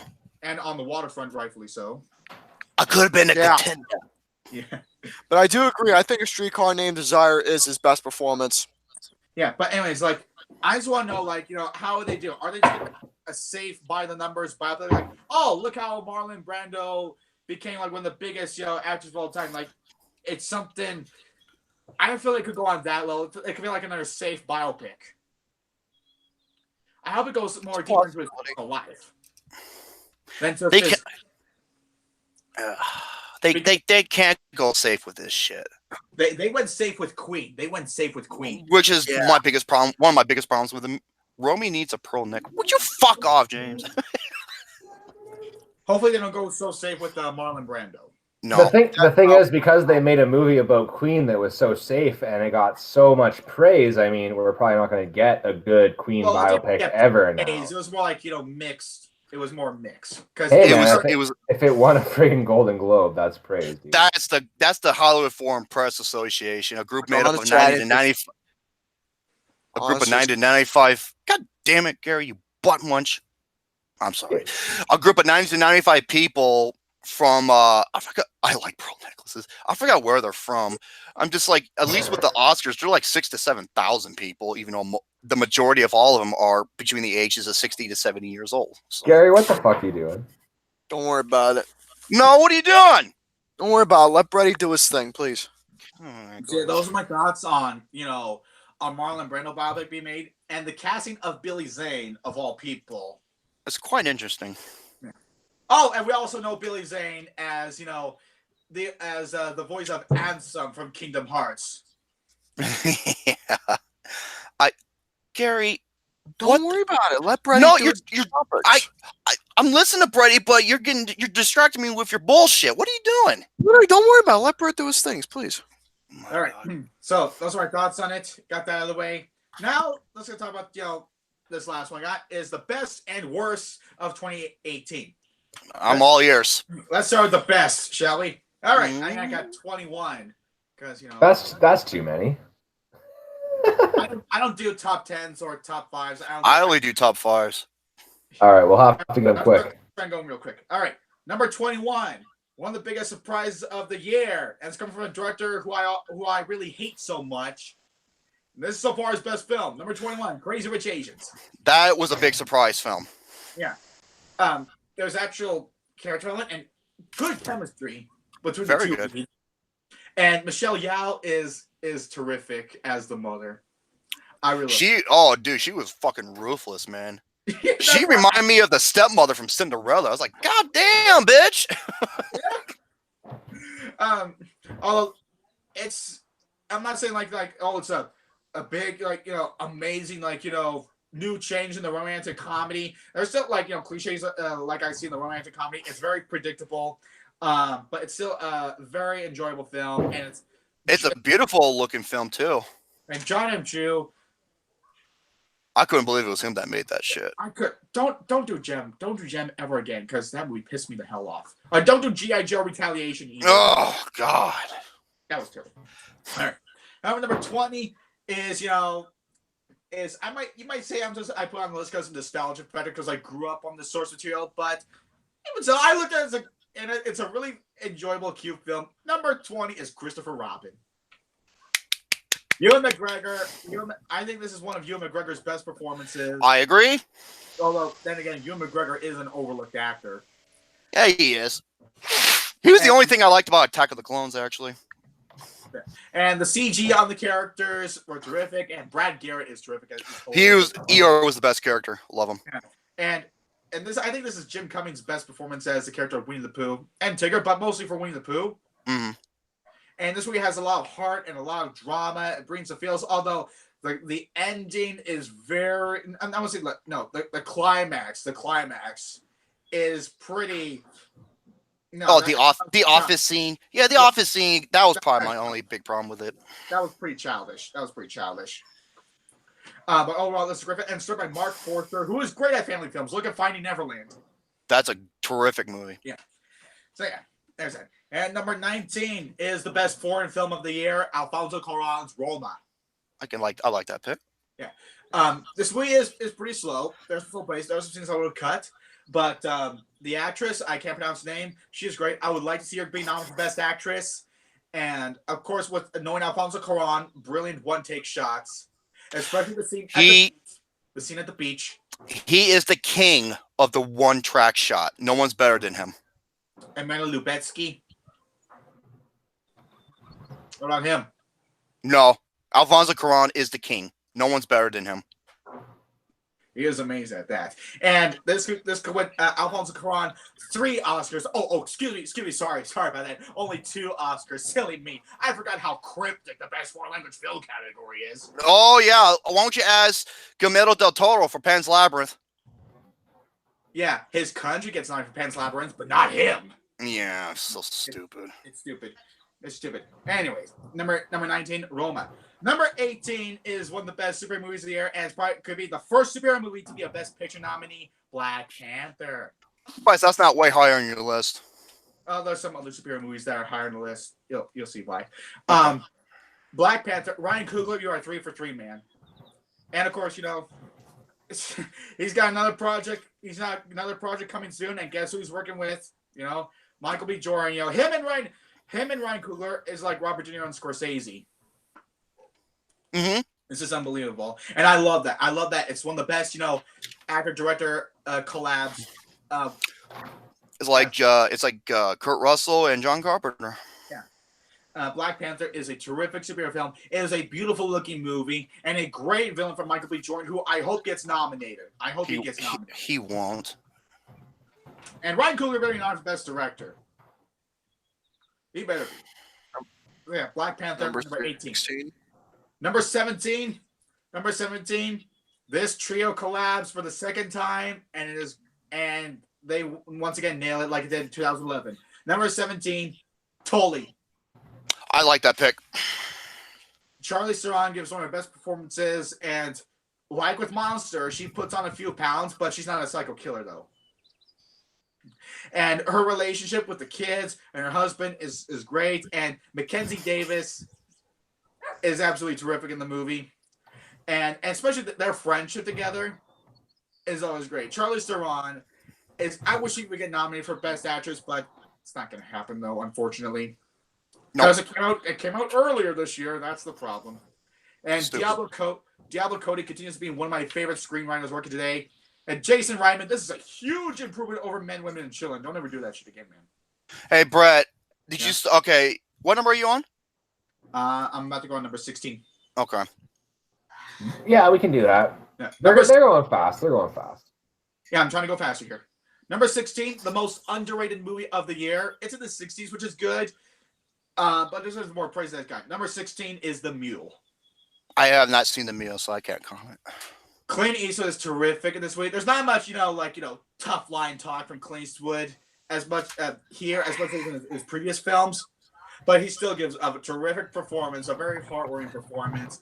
It's very tension-filled, and the scenes with Bradley Cooper and Michael Pena are funny. They're very funny in this movie. And I won't spoil it, but there's a scene where he's at Andy Garcia's party, and there are these two young women who are putting him on a bed, Clint Eastwood on the bed, and I'm saying to myself, ladies, make his day. And they certainly did. Oh, yeah, absolutely. A really entertaining movie. Very sad movie. And if this is Clint Eastwood's final acting performance, like for real this time, then I gotta say this is a good send-up for his acting roles. All right. Now, number 15, one of the best horror movies of the year, and this is a great revival of this. Okay, the first movie is great. The rest of the films are, well, you know. Number 15 is David Gordon Green's Halloween. Thank you very much. This is, even though this is my third favorite film in the Halloween series, and there are some problems, but it is so nice, just refreshing to see a great Halloween film after, you know, Rob Zombie sodomized the series big time. But this is a great revival. David Gordon Green directed this movie beautifully, and Jamie Lee Curtis, this is her best performance in the series since H2O. So David Gordon Green's Halloween is terrific. A great horror movie. One of the best horror movies of the year. All right, number 14. Would you believe that the same filmmaker who gave Jeff Daniels some laxative and Ben Stiller, you know, zip his pants not right, can actually do something serious? Number 14 is Green Book. Viggo Mortensen and Mahershala Ali have a great friendship in the movie. Every time their friendship grows after, you know, each trip they make. And it just makes this movie all around heartwarming and very funny. And now I'm not going to go into the controversy with Peter Farrelly, what he recently announced. Oh, by the way, one of the writers of this movie is actually the real-life son of Viggo Mortensen's character. Absolutely great. And I think this is a very, very funny movie. And Mahershala Ali might win Best Supporting Actor for this, and I would not mind. I would not mind for that to happen. And to be fair, I think he deserved an Oscar for this more so than Moonlight. All right, number 13 is the second best horror movie of the year, John Krasinski's A Quiet Place. Yeah, I had a good time with that one.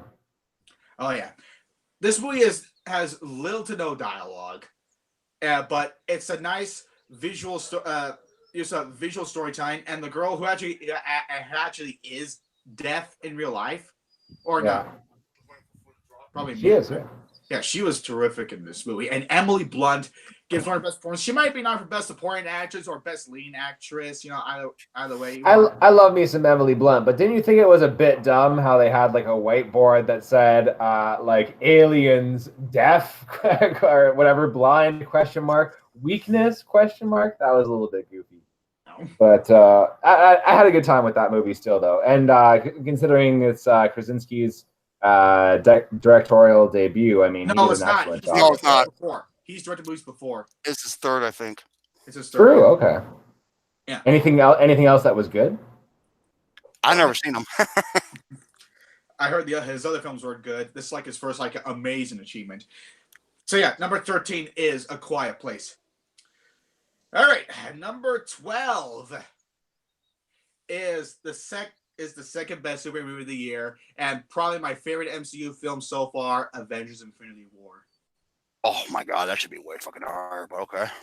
The Russo brothers directed the shit out of this movie. You think, it could be scary because you have like nearly every single superhero movie in there. It could be like a cluttered mess, but it's not. No, it's not. Each character has their moment to shine. And it's terrific. And Josh Brolin as Thanos. Oh my god. He's my favorite villain in the MCU. Oh, he's easily the best villain of all. I think he's one of the greatest villains in history. Oh yeah, one of the best villains in the superhero genre.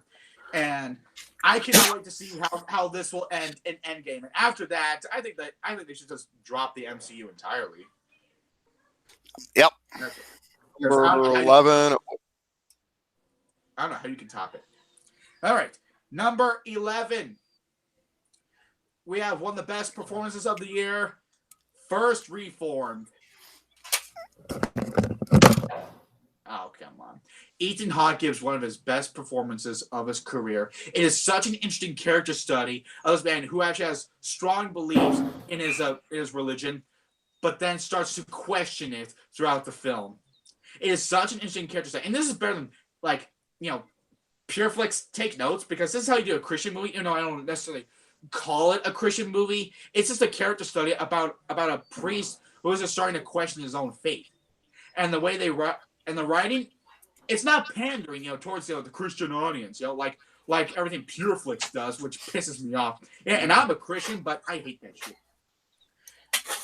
First Reformed is a great film, and Paul Schrader, aka the writer of Taxi Driver and Raging Bull, who also directed the movie before, Affliction with Nick Nolte, is absolutely brilliant with this film. I can see what Paul Schrader does next as a director. All right, number 10, we have the best horror movie of the year, who I hope gets on for Best Actress, Hereditary. Oh, come on. This movie... We're not going to get Roman to keep that headset on for the top 10. This movie had me feeling... This movie left me feeling chilled to the bone. And this movie nearly made me throw up, but in a good way. During that one scene, if you've seen the movie, I think you know what I'm talking about. That scene was just so unnerving. And Toni Collette gives the best performance of her career since The Sixth Sense. I would like to see her get nominated, but unfortunately, I don't think that's going to happen. But yeah, correct. And I cannot wait to see what Ari Aster does next. And this is his first film. Okay, John, you can put the headset back on. Number 9, now we're getting to the animation territory here. Number 9 is the sequel to a great film. Number 9 is Ralph Breaks the Internet. I'm going back and forth on whether or not I like this movie or Wreck-It Ralph more, because there are some things in this movie that does a lot better than the first movie. For instance, I think the best example would be the friendship between Ralph and Vanellope. Oh, it's way better in the sequel.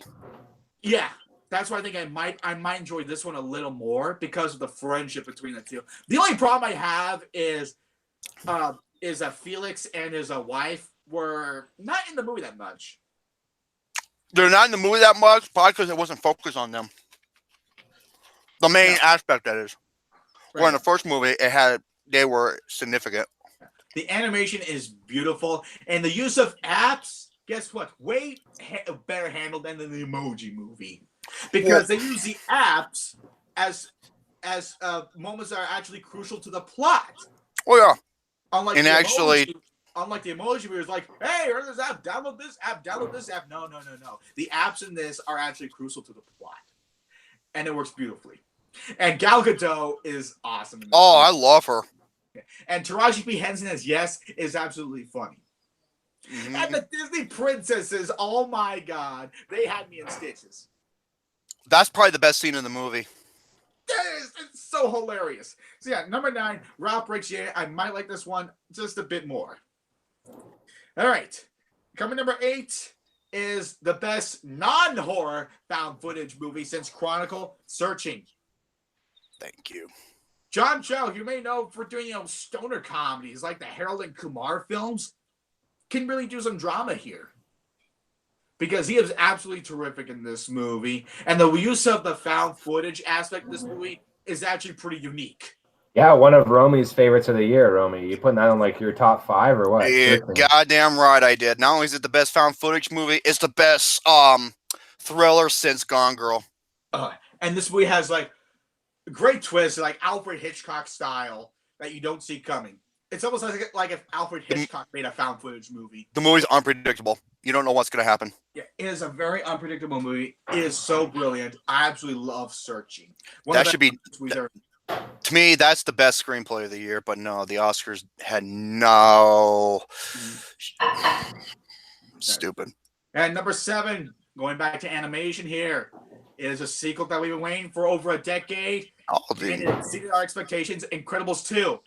Interesting. The only problem with the movie is the villain. Not as interesting as Syndrome, but other than that, this is a great sequel, and it really shows all the family dynamics just as much, if not more, than in the first movie. And Brad Bird is one of the best, because He doesn't hold back just because he's making a PG animated family film. That doesn't mean he's not gonna add any language to his films. He's another director where I can't separate the art of the film from the person, because as a person, he said some shit that fucking pissed me off, and it still pissed me off to this day. But he's a great animator, and oh, absolutely is. Made his directorial debut with The Iron Giant. One of the greatest movies ever. Yeah, Incredibles 2 is an amazing Pixar film. They might make a third one. I'd like to see where that goes. I don't know if they need to make a third one. I want to see a sequel to Monsters, Inc. more than anything, and I want Pete Doctor. An actual Monsters, Inc. sequel. That would be nice. So yeah, Incredibles 2, amazing film. Number 6, continue with animation here. But one of my favorite directors of all time, Wes Anderson's Isle of Dogs.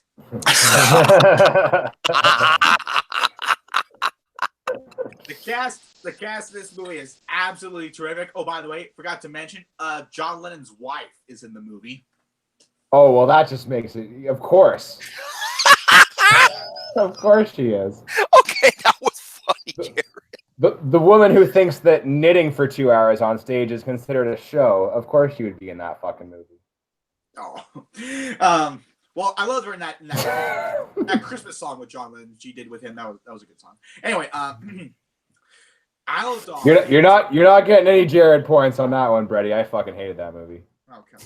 It's absolutely hilarious. The cast, of course, knowing that it's Wes Anderson, is it really brilliant, and the fight scenes had me laughing. I love it. It's a very funny, heartwarming film, and incredibly well animated. Its use of stop motion. I cannot wait to see what Wes Anderson does next. I love the guy. Jared, what did you say is the film about garbage? It is a film about the dump with a lot of very excellently rendered scenes of maggots and rats and mangy dogs. Hey, Brett, if you still got your top 5 and your top 10 worst to go, I don't know if we're gonna get this done in time. Yeah, I'm trying to get this done quickly so I can go to my top 10 worst quickly. Okay. All right, number 5, one of Spielberg's best films, Ready Player One. Fuck you, film twats. This movie is beautifully stunning, very heartwarming, very funny, a great tribute to so many films, video games. Spielberg is a real gamer, and a great homage to The Shining. The part where his stepdad punches him in the face, though, I fucking laughed. So that's a bit of a problem. Tonally a little off, but I like this movie. What? Stepdad punches him in the face? What scene was that? Oh, when he punches Ty Dillinger? Yeah, because he's like, "Oh, you borrowed my shit" or whatever, and he punches him. And I didn't laugh at that. I was just like, "Fuck this dickhead, dude." The dialogue just made me laugh in that scene. But overall, I like this movie still. But tonally, it was a bit funny, but it was still good. I laughed at the witch. All right, Romy, we had our chats about the witch already. Oh, come on. All right, so number 5, Ready Player One. Also, it's fucking Chucky. That's a great line. Yeah, Chucky. Number 4 is the best animated film of the year, Spider-Man Into the Spider-Verse. Thank you.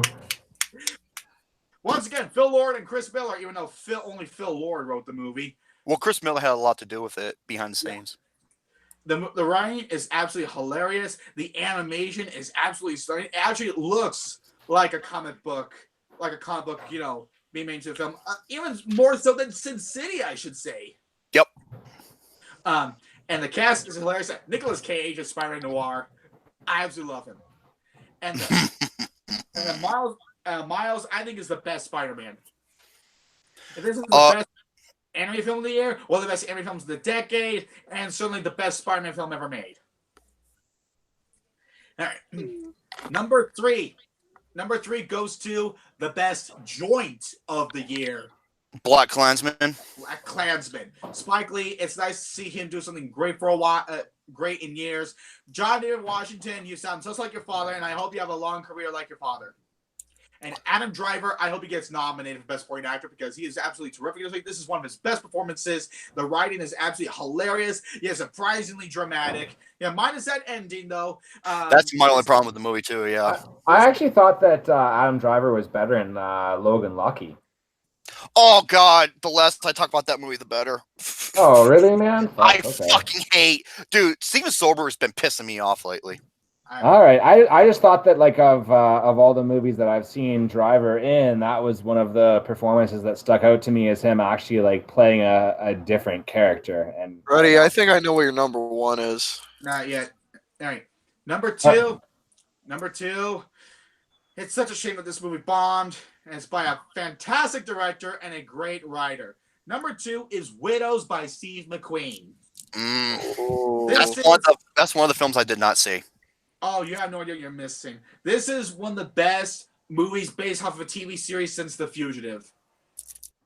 You know, I've never seen the TV series. The ensemble cast, like with 12 Years a Slave, Steve McQueen packed a really, really good cast. Viola Davis is the real standouts are Viola Davis, Elizabeth Debicki, and Daniel Kaluuya, who is ruthless. I wish he would get nominated Best Supporting Actor. Hell, I wish this movie would get some attention at the Oscars. It didn't get attention at any of the big award ceremonies, which really pisses me off. Well, not only that, some people who saw it did not like it. They thought it was overrated. What? Because the trailer marketed as a big action thriller. That's one thing you should never do is market it something different. Right, you should never do that. This movie's even though they should know because it's directed by Steve McQueen. Come on. Gillian Flynn is, after this and Gone Girl, Gillian Flynn might be the female Aaron Sorkin because her dialogue is absolutely brilliant in this movie, and this movie has some great twists to it. Widows is absolutely phenomenal. And number 1 is the best directorial debut of the year, and I hope it wins Best Picture, A Star is Born. This is the picture that should have won the Golden Globes, not Bohemian Rhapsody. I agree. Bradley Cooper, I cannot wait to see what you do as a director. Because this shows he has much talent behind the camera, as much talent in front of the camera, and I hope he wins the Oscar for Best Actor. No, that's his award. I wish Black Panther should have won, but yeah, if Star Wars Born won, I would not be mad about it. And Lady Gaga, I hope she wins Best Actress because she has shown some range as an actress here, and I hope it's not a one-time thing like Eminem in 8 Mile. Because she has shown a lot of promise as an actress with this one. She's absolutely terrific. And Sam Elliott, I hope he gets nominated because he is absolutely terrific in this movie, especially the car scene. The car scene and the dad's burial description, that was probably the 2 best scenes in the movie. That and the Shallows duet. Yes, and the ending had me in tears. Mm-hmm. It's a very hard, just because it's a musical, don't expect to be all light and fluffy. This is a very depressing, hard to watch film. Oh, really, C.A. Cougar? Because I couldn't fucking stand La La Land. I know one of the few who says that.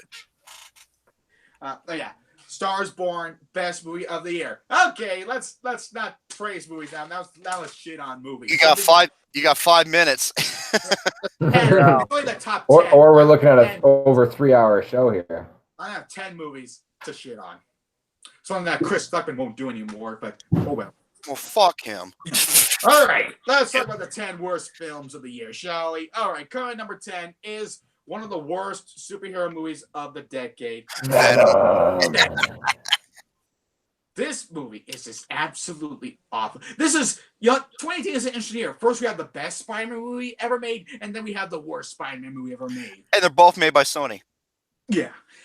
Tom Hardy should be a great Venom, but no, he's an unlikable asshole who gets his fiance fired, and Riz Ahmed is incredibly miscast as this villain who speaks nothing but philosophical bullshit, and the special and the visual effects are so bad you'd swear they hired the visual effects team of Spawn. That's how bad the CGI is in this film. So yeah, number 10, Venom. Coming number 9 is, oh my god, I am so sick of these, stalker thrillers. It's not really a stalker film, but you get it. Breaking in. Breaking In. I want to break in. Gabrielle Union, she's a talented actress, but she is one of the worst female protagonists of the year. Because here's the thing. These people really want that money from the vault. And guess what? She doesn't care about the money. If she was just told them the combination and let her kids safe, then yeah, she won't do a good job. But no, she much rather be a female Tom Cruise and just make things really, really complicated for the lives of her kids. Well, especially with the villains, how the guy who knew the combination, they just fucking run over and kill Yeah. in the beginning of the movie. And one of the henchmen, I'm calling him Jared DiCaprio because he looks like Jared Leto from Fight Club, but with the face of Leonardo DiCaprio. That's what I'm calling him. Number 8. Yeah, number 9 is Breaking In. Awful film. Number 8. You know, I don't really have as much memories with the original, but number 8 is Death Wish. Fuck that movie. Fuck Eli Roth in general. He's a goddamn hack. The only movies I love with Eli Roth is Cabin Fever. And I love Knock Knock for the wrong reasons. That movie is one of the most pathetic pieces of shit I've ever seen in my life. I don't really have any knowledge of the original Death Wish, but I do remember watching that ending a couple of times on AMC, you know, over a decade ago at the airport scene where Charles Bronson does this. And then they recreate that moment, but it just came off as really stupid. And speaking of really stupid, the police in this movie are written as some of the most incompetent police ever. 6 burglaries! 6 burglaries, and you didn't do anything? I bet you they're nowhere near as bad as the house that Jackoff built. That is the definition of stupid cops. I'm sick of cops being written off as stupid just to make the hero look good. That is just lazy, lazy writing. And Bruce Willis's character, of course, Bruce Willis... He looked like he was sleepwalking. He does it in every single movie he does these days. Every single movie he does nowadays is like he's sleepwalking through him. Death Wish is an abomination of a remake. Even though I've not seen the original. And Eli Roth just make some horror comedies, self-aware comedies like Cabin Fever, please. Number 7 is one of the worst action movies of the year, Peppermint. Fuck that movie too. I keep saying this. I have a feeling Taken was a good movie by fucking forgot about that movie. Jennifer Garner, who has shown some range as an action star, is wasted here due to all the horrendous bullshit that she is stranded in. The Ferris wheel scene, how that happened, that would only happen if it's a comic movie, but no, it's supposed to be taken more seriously. Number 5. Gary, wait. And the camera work, the editing is absolutely horrendous. So yeah, number 7 is Peppermint. Number 6, you stood on the shoulders of Steven Spielberg. You packaged it. You slapped the name on a poster, and you're selling it. Well, Jurassic World: Fallen Kingdom. After much thinking, this is without doubt the worst film in the series. Because there is no excitement to be found anymore. There is nothing anymore. All the characters are really stupid and incompetent. Even the actions are not exciting. They don't try to make it look exciting. The T-Rex is barely used in the movie, and the twist is absolutely ridiculous. And the ending is nothing but sequel bait, which by the way, they confirmed. Everything we see in the very end is not going to be in the upcoming third one. Colin Trevorrow, leave this series alone, please. Number 5 goes to the worst movie made by this great director, the 1517 to Paris.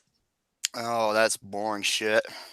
Yeah, I have nothing with you trying to branch out. You know, hiring the actual soldiers to play themselves is a nice idea, but you gotta make sure they have some acting talent. Give them some acting coach. I feel like they didn't have an acting coach. They just cast him in the movie because Clay would want to be different from other biopics. That's great, but you can't just be different. You have to be good about it too. The soldiers are awful actors. They are awful, and the actual, the real thing that doesn't happen until the final 5 minutes. Everything else just feel like watching vacation videos of these soldiers. This is a boring mess of a film. Number 4, it's over. Finally, this series is over. 50 Shades Freed. 50 Shades Freed is an awful conclusion to this already awful trilogy. I still stand by saying 50 Shades Darker is worse. You actually sat through that? Like you thought it might be worthwhile? I'm a critic, Jared. I gotta watch movies. I respect that, man. That's good. Keep going back. And it's really sad that 50 Shades Darker, 50 Shades Freed is from the director of Glengarry Glen Ross, an amazing movie. I don't know what happened here. Jamie Dornan, Dakota Johnson as Anastasia Steele, and Christian Grey are some of the worst movie couples of all time. You know what? I'm saying I think they're worse than Edward and Bella. Yeah, that bad. Their chemistry is that awful. I'm so glad this series is over, and I hope to God we don't get any more Twilight ripoffs. Number 4, 50 Shades Freed. Number 3 goes to the worst action movie of the year and by an awesome action director, Mile 22. Mark Wahlberg. I love Mark Wahlberg, but oh my God, he's like the biggest asshole in the movie. Everyone gets killed, but he survives. That is bullshit.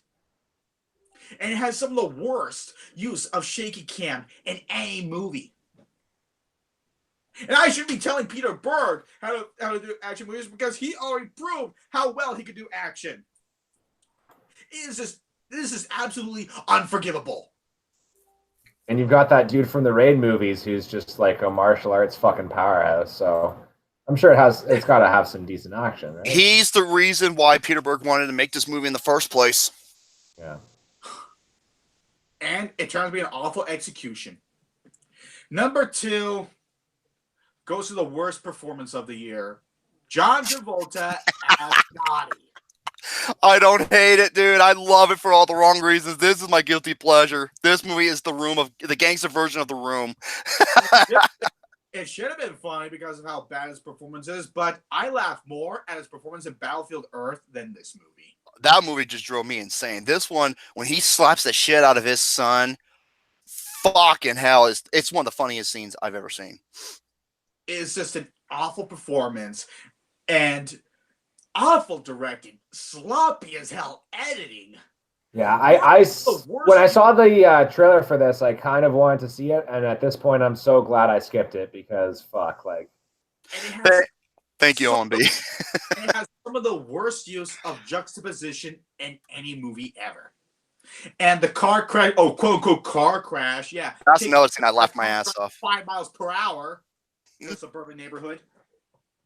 And it's directed by one of the stars of Entourage. Mm-hmm. Oh. It's written by one of the writers of Dark City. That is an absolute shame. And number 1. Strike 1, Tammy. Strike 2. Strike 3, Life of the Party. Oh, his comment. He was texting me his, he was sending texts me about his commentary of how much this film was driving him nuts. I'm like, just wait. The worst is yet to come. And I fucking hate Ben Falcone with a burning passion. I haven't seen this yet, but I did watch The Boss the other day, and there's like this whole 5-minute scene where Melissa McCarthy just has her teeth like this. And that's the joke. That's the joke, is this. The entire scene. She just says normal stuff. I'm taking 372 photos of that. I know she falls down the stairs. She talks about her vagina. It's supposed to be fucking hilarious. Oh my God. I shouldn't be expecting much from this because I already hate Ben Falcone for his first 2 films, but I could not even fathom how unfunny this movie is. I still gotta watch it just to see how fucking bad it is. But oh my God, I can't even tell you what the worst. I've seen a few Melissa McCarthy movies, and they just recycle the same bullshit. So I couldn't believe that Melissa McCarthy and Ben Falcone wrote this thinking that this would be any funny. It's not. They probably didn't. They probably wrote it thinking they'd make some money, and it did. This is Goof Troop bullshit. This reminds me of Goof Troop. Where this girl is having the time of life, and here comes her mother trying to. It's just embarrassing, and trying to fit in. Now, I take it back. Goof Troop had a lot of dignity. This movie, where is the dignity? It is nowhere. And some of the worst jokes ever takes place in the classroom where she's about to make her presentation speech, and the whole entire joke is to show her sweating. She's sweating, and she's hesitating to talk, and she faints, and this goes on forever. She's sweaty? Oh, that's funny. Oh, and then she talked to her daughter about when she was fucking some college kid and their fuck buddies and how much her vagina reminds her of a Google. Yeah, I just think myself, there is no way that this is filmed on planet Earth. There is no way that this is filmed by actual human beings. This is the overall worst film of the year, worst comedy of the year, one of the worst comedies this decade, one of the worst movies of this decade. Ben Falcone just burning in hell. I'm surprised Happy Madison hasn't called you yet because they yearn for talentless, unfunny hacks such as yourself.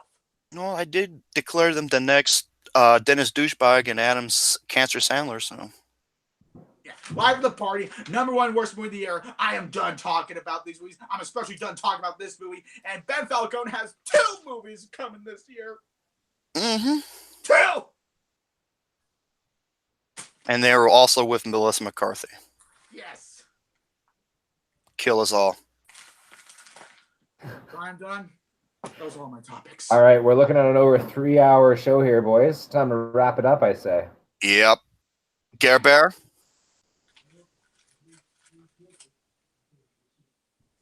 I got one thing I want to do before we leave, actually, guys. Wait, when is Garrison's slideshow? Hope I didn't miss it. Well, I don't know if we can do it or not because we already surpassed the 3-hour mark. Yeah, that's up to everybody. That's up to everybody here and everybody in the chat. They want to see it or not. Well, I'm gonna leave that to everybody. Well, I got some things to do. Like I some like after there's some I'm supposed to go somewhere today. So yeah, I think we better wrap this one up. I gotta go now. So thank you all for tuning in. This episode I'll see you all the Sunday after, not next Sunday. Okay. You ready? Have a good one. Take care. All right, Brady's out. I got one more thing for you guys. Is that okay? Can I take over for a second? Go right ahead. I just got to shout out something that I'm doing on my channel. So, next week, guys, I don't know if y'all can see this, but we're going to try to get this up right here. Is that readable? You know what? I agree with you because I can't stand most of his movies. So, I'm taking a picture of that. Here, let's get that back up there so you can get a quick picture. So next Saturday on my channel, January the 19th, I'm going to have a special guest on my channel. Basically, this dude came on when I was talking about my opinion on Isle of Dogs, and he said that my opinion of Isle of Dogs was basically the reason why he thought that I didn't understand film or film criticism or cinema in general. Oh, and the thing he said about boring, I was like, that was like one of the stupidest things. Yeah, he also said that it's not a good piece of film criticism, basically, to say that a film isn't entertaining. I guess that the insinuation that there is fucking lame. Films don't have to be entertaining, anyways. But yeah, so that dude Tom, he has some stuff to say about Isle of Dogs. He's a pretty big fan, and he's going to be coming on the show on June 19th. That's on Saturday at 4 p.m. You mean January. Yeah, that would be pretty late. That'd be super late to be talking about this. Yeah, it's on Saturday, January 19th. We're going to be talking about Isle of Dogs over on the Movie Nerd channel. I guess you guys are going to link to that, but if you can't find it, just search Jared Poirier on YouTube, and we're going to be doing that. So if you guys haven't had enough of me talking about Isle of Dogs and talking about this lovely director right here, Wes Anderson, then we're going to be doing a little bit more of that. We're going to be talking about Isle of Dogs over on my channel. So if you guys enjoyed this and you enjoyed us bullshitting here, then come and check out my video on Isle of Dogs. And that's about all I got for this stream, guys. Bear? Well, ladies and gentlemen, boys and girls, I hope you all enjoyed this particular episode. Stay tuned for episode number 70, where I'm going to have to hopefully bring on that special guest if I have the fucking courage on doing it. And yeah, congratulations to me for winning the Survey Says. Mm-hmm. Yeah, I have to grow a pair of balls to talk to the girl to come on. And so on and so forth. So anyways, ladies and gentlemen, that's gonna have to do it for this episode. I hope you all enjoyed it. I'm gonna go lay down, and ciao for now. And guys, can I just say that this was a super fun episode of Flicks. I understand why this show is 3 hours now because it's so much fun. And I hope that you guys will have me back on the next time. This was a ball. Mm-hmm. Hold on a minute. Just don't read that out loud. All right, ladies and gentlemen, thank you so much for tuning in to episode 69 of Flicks with the Dicks.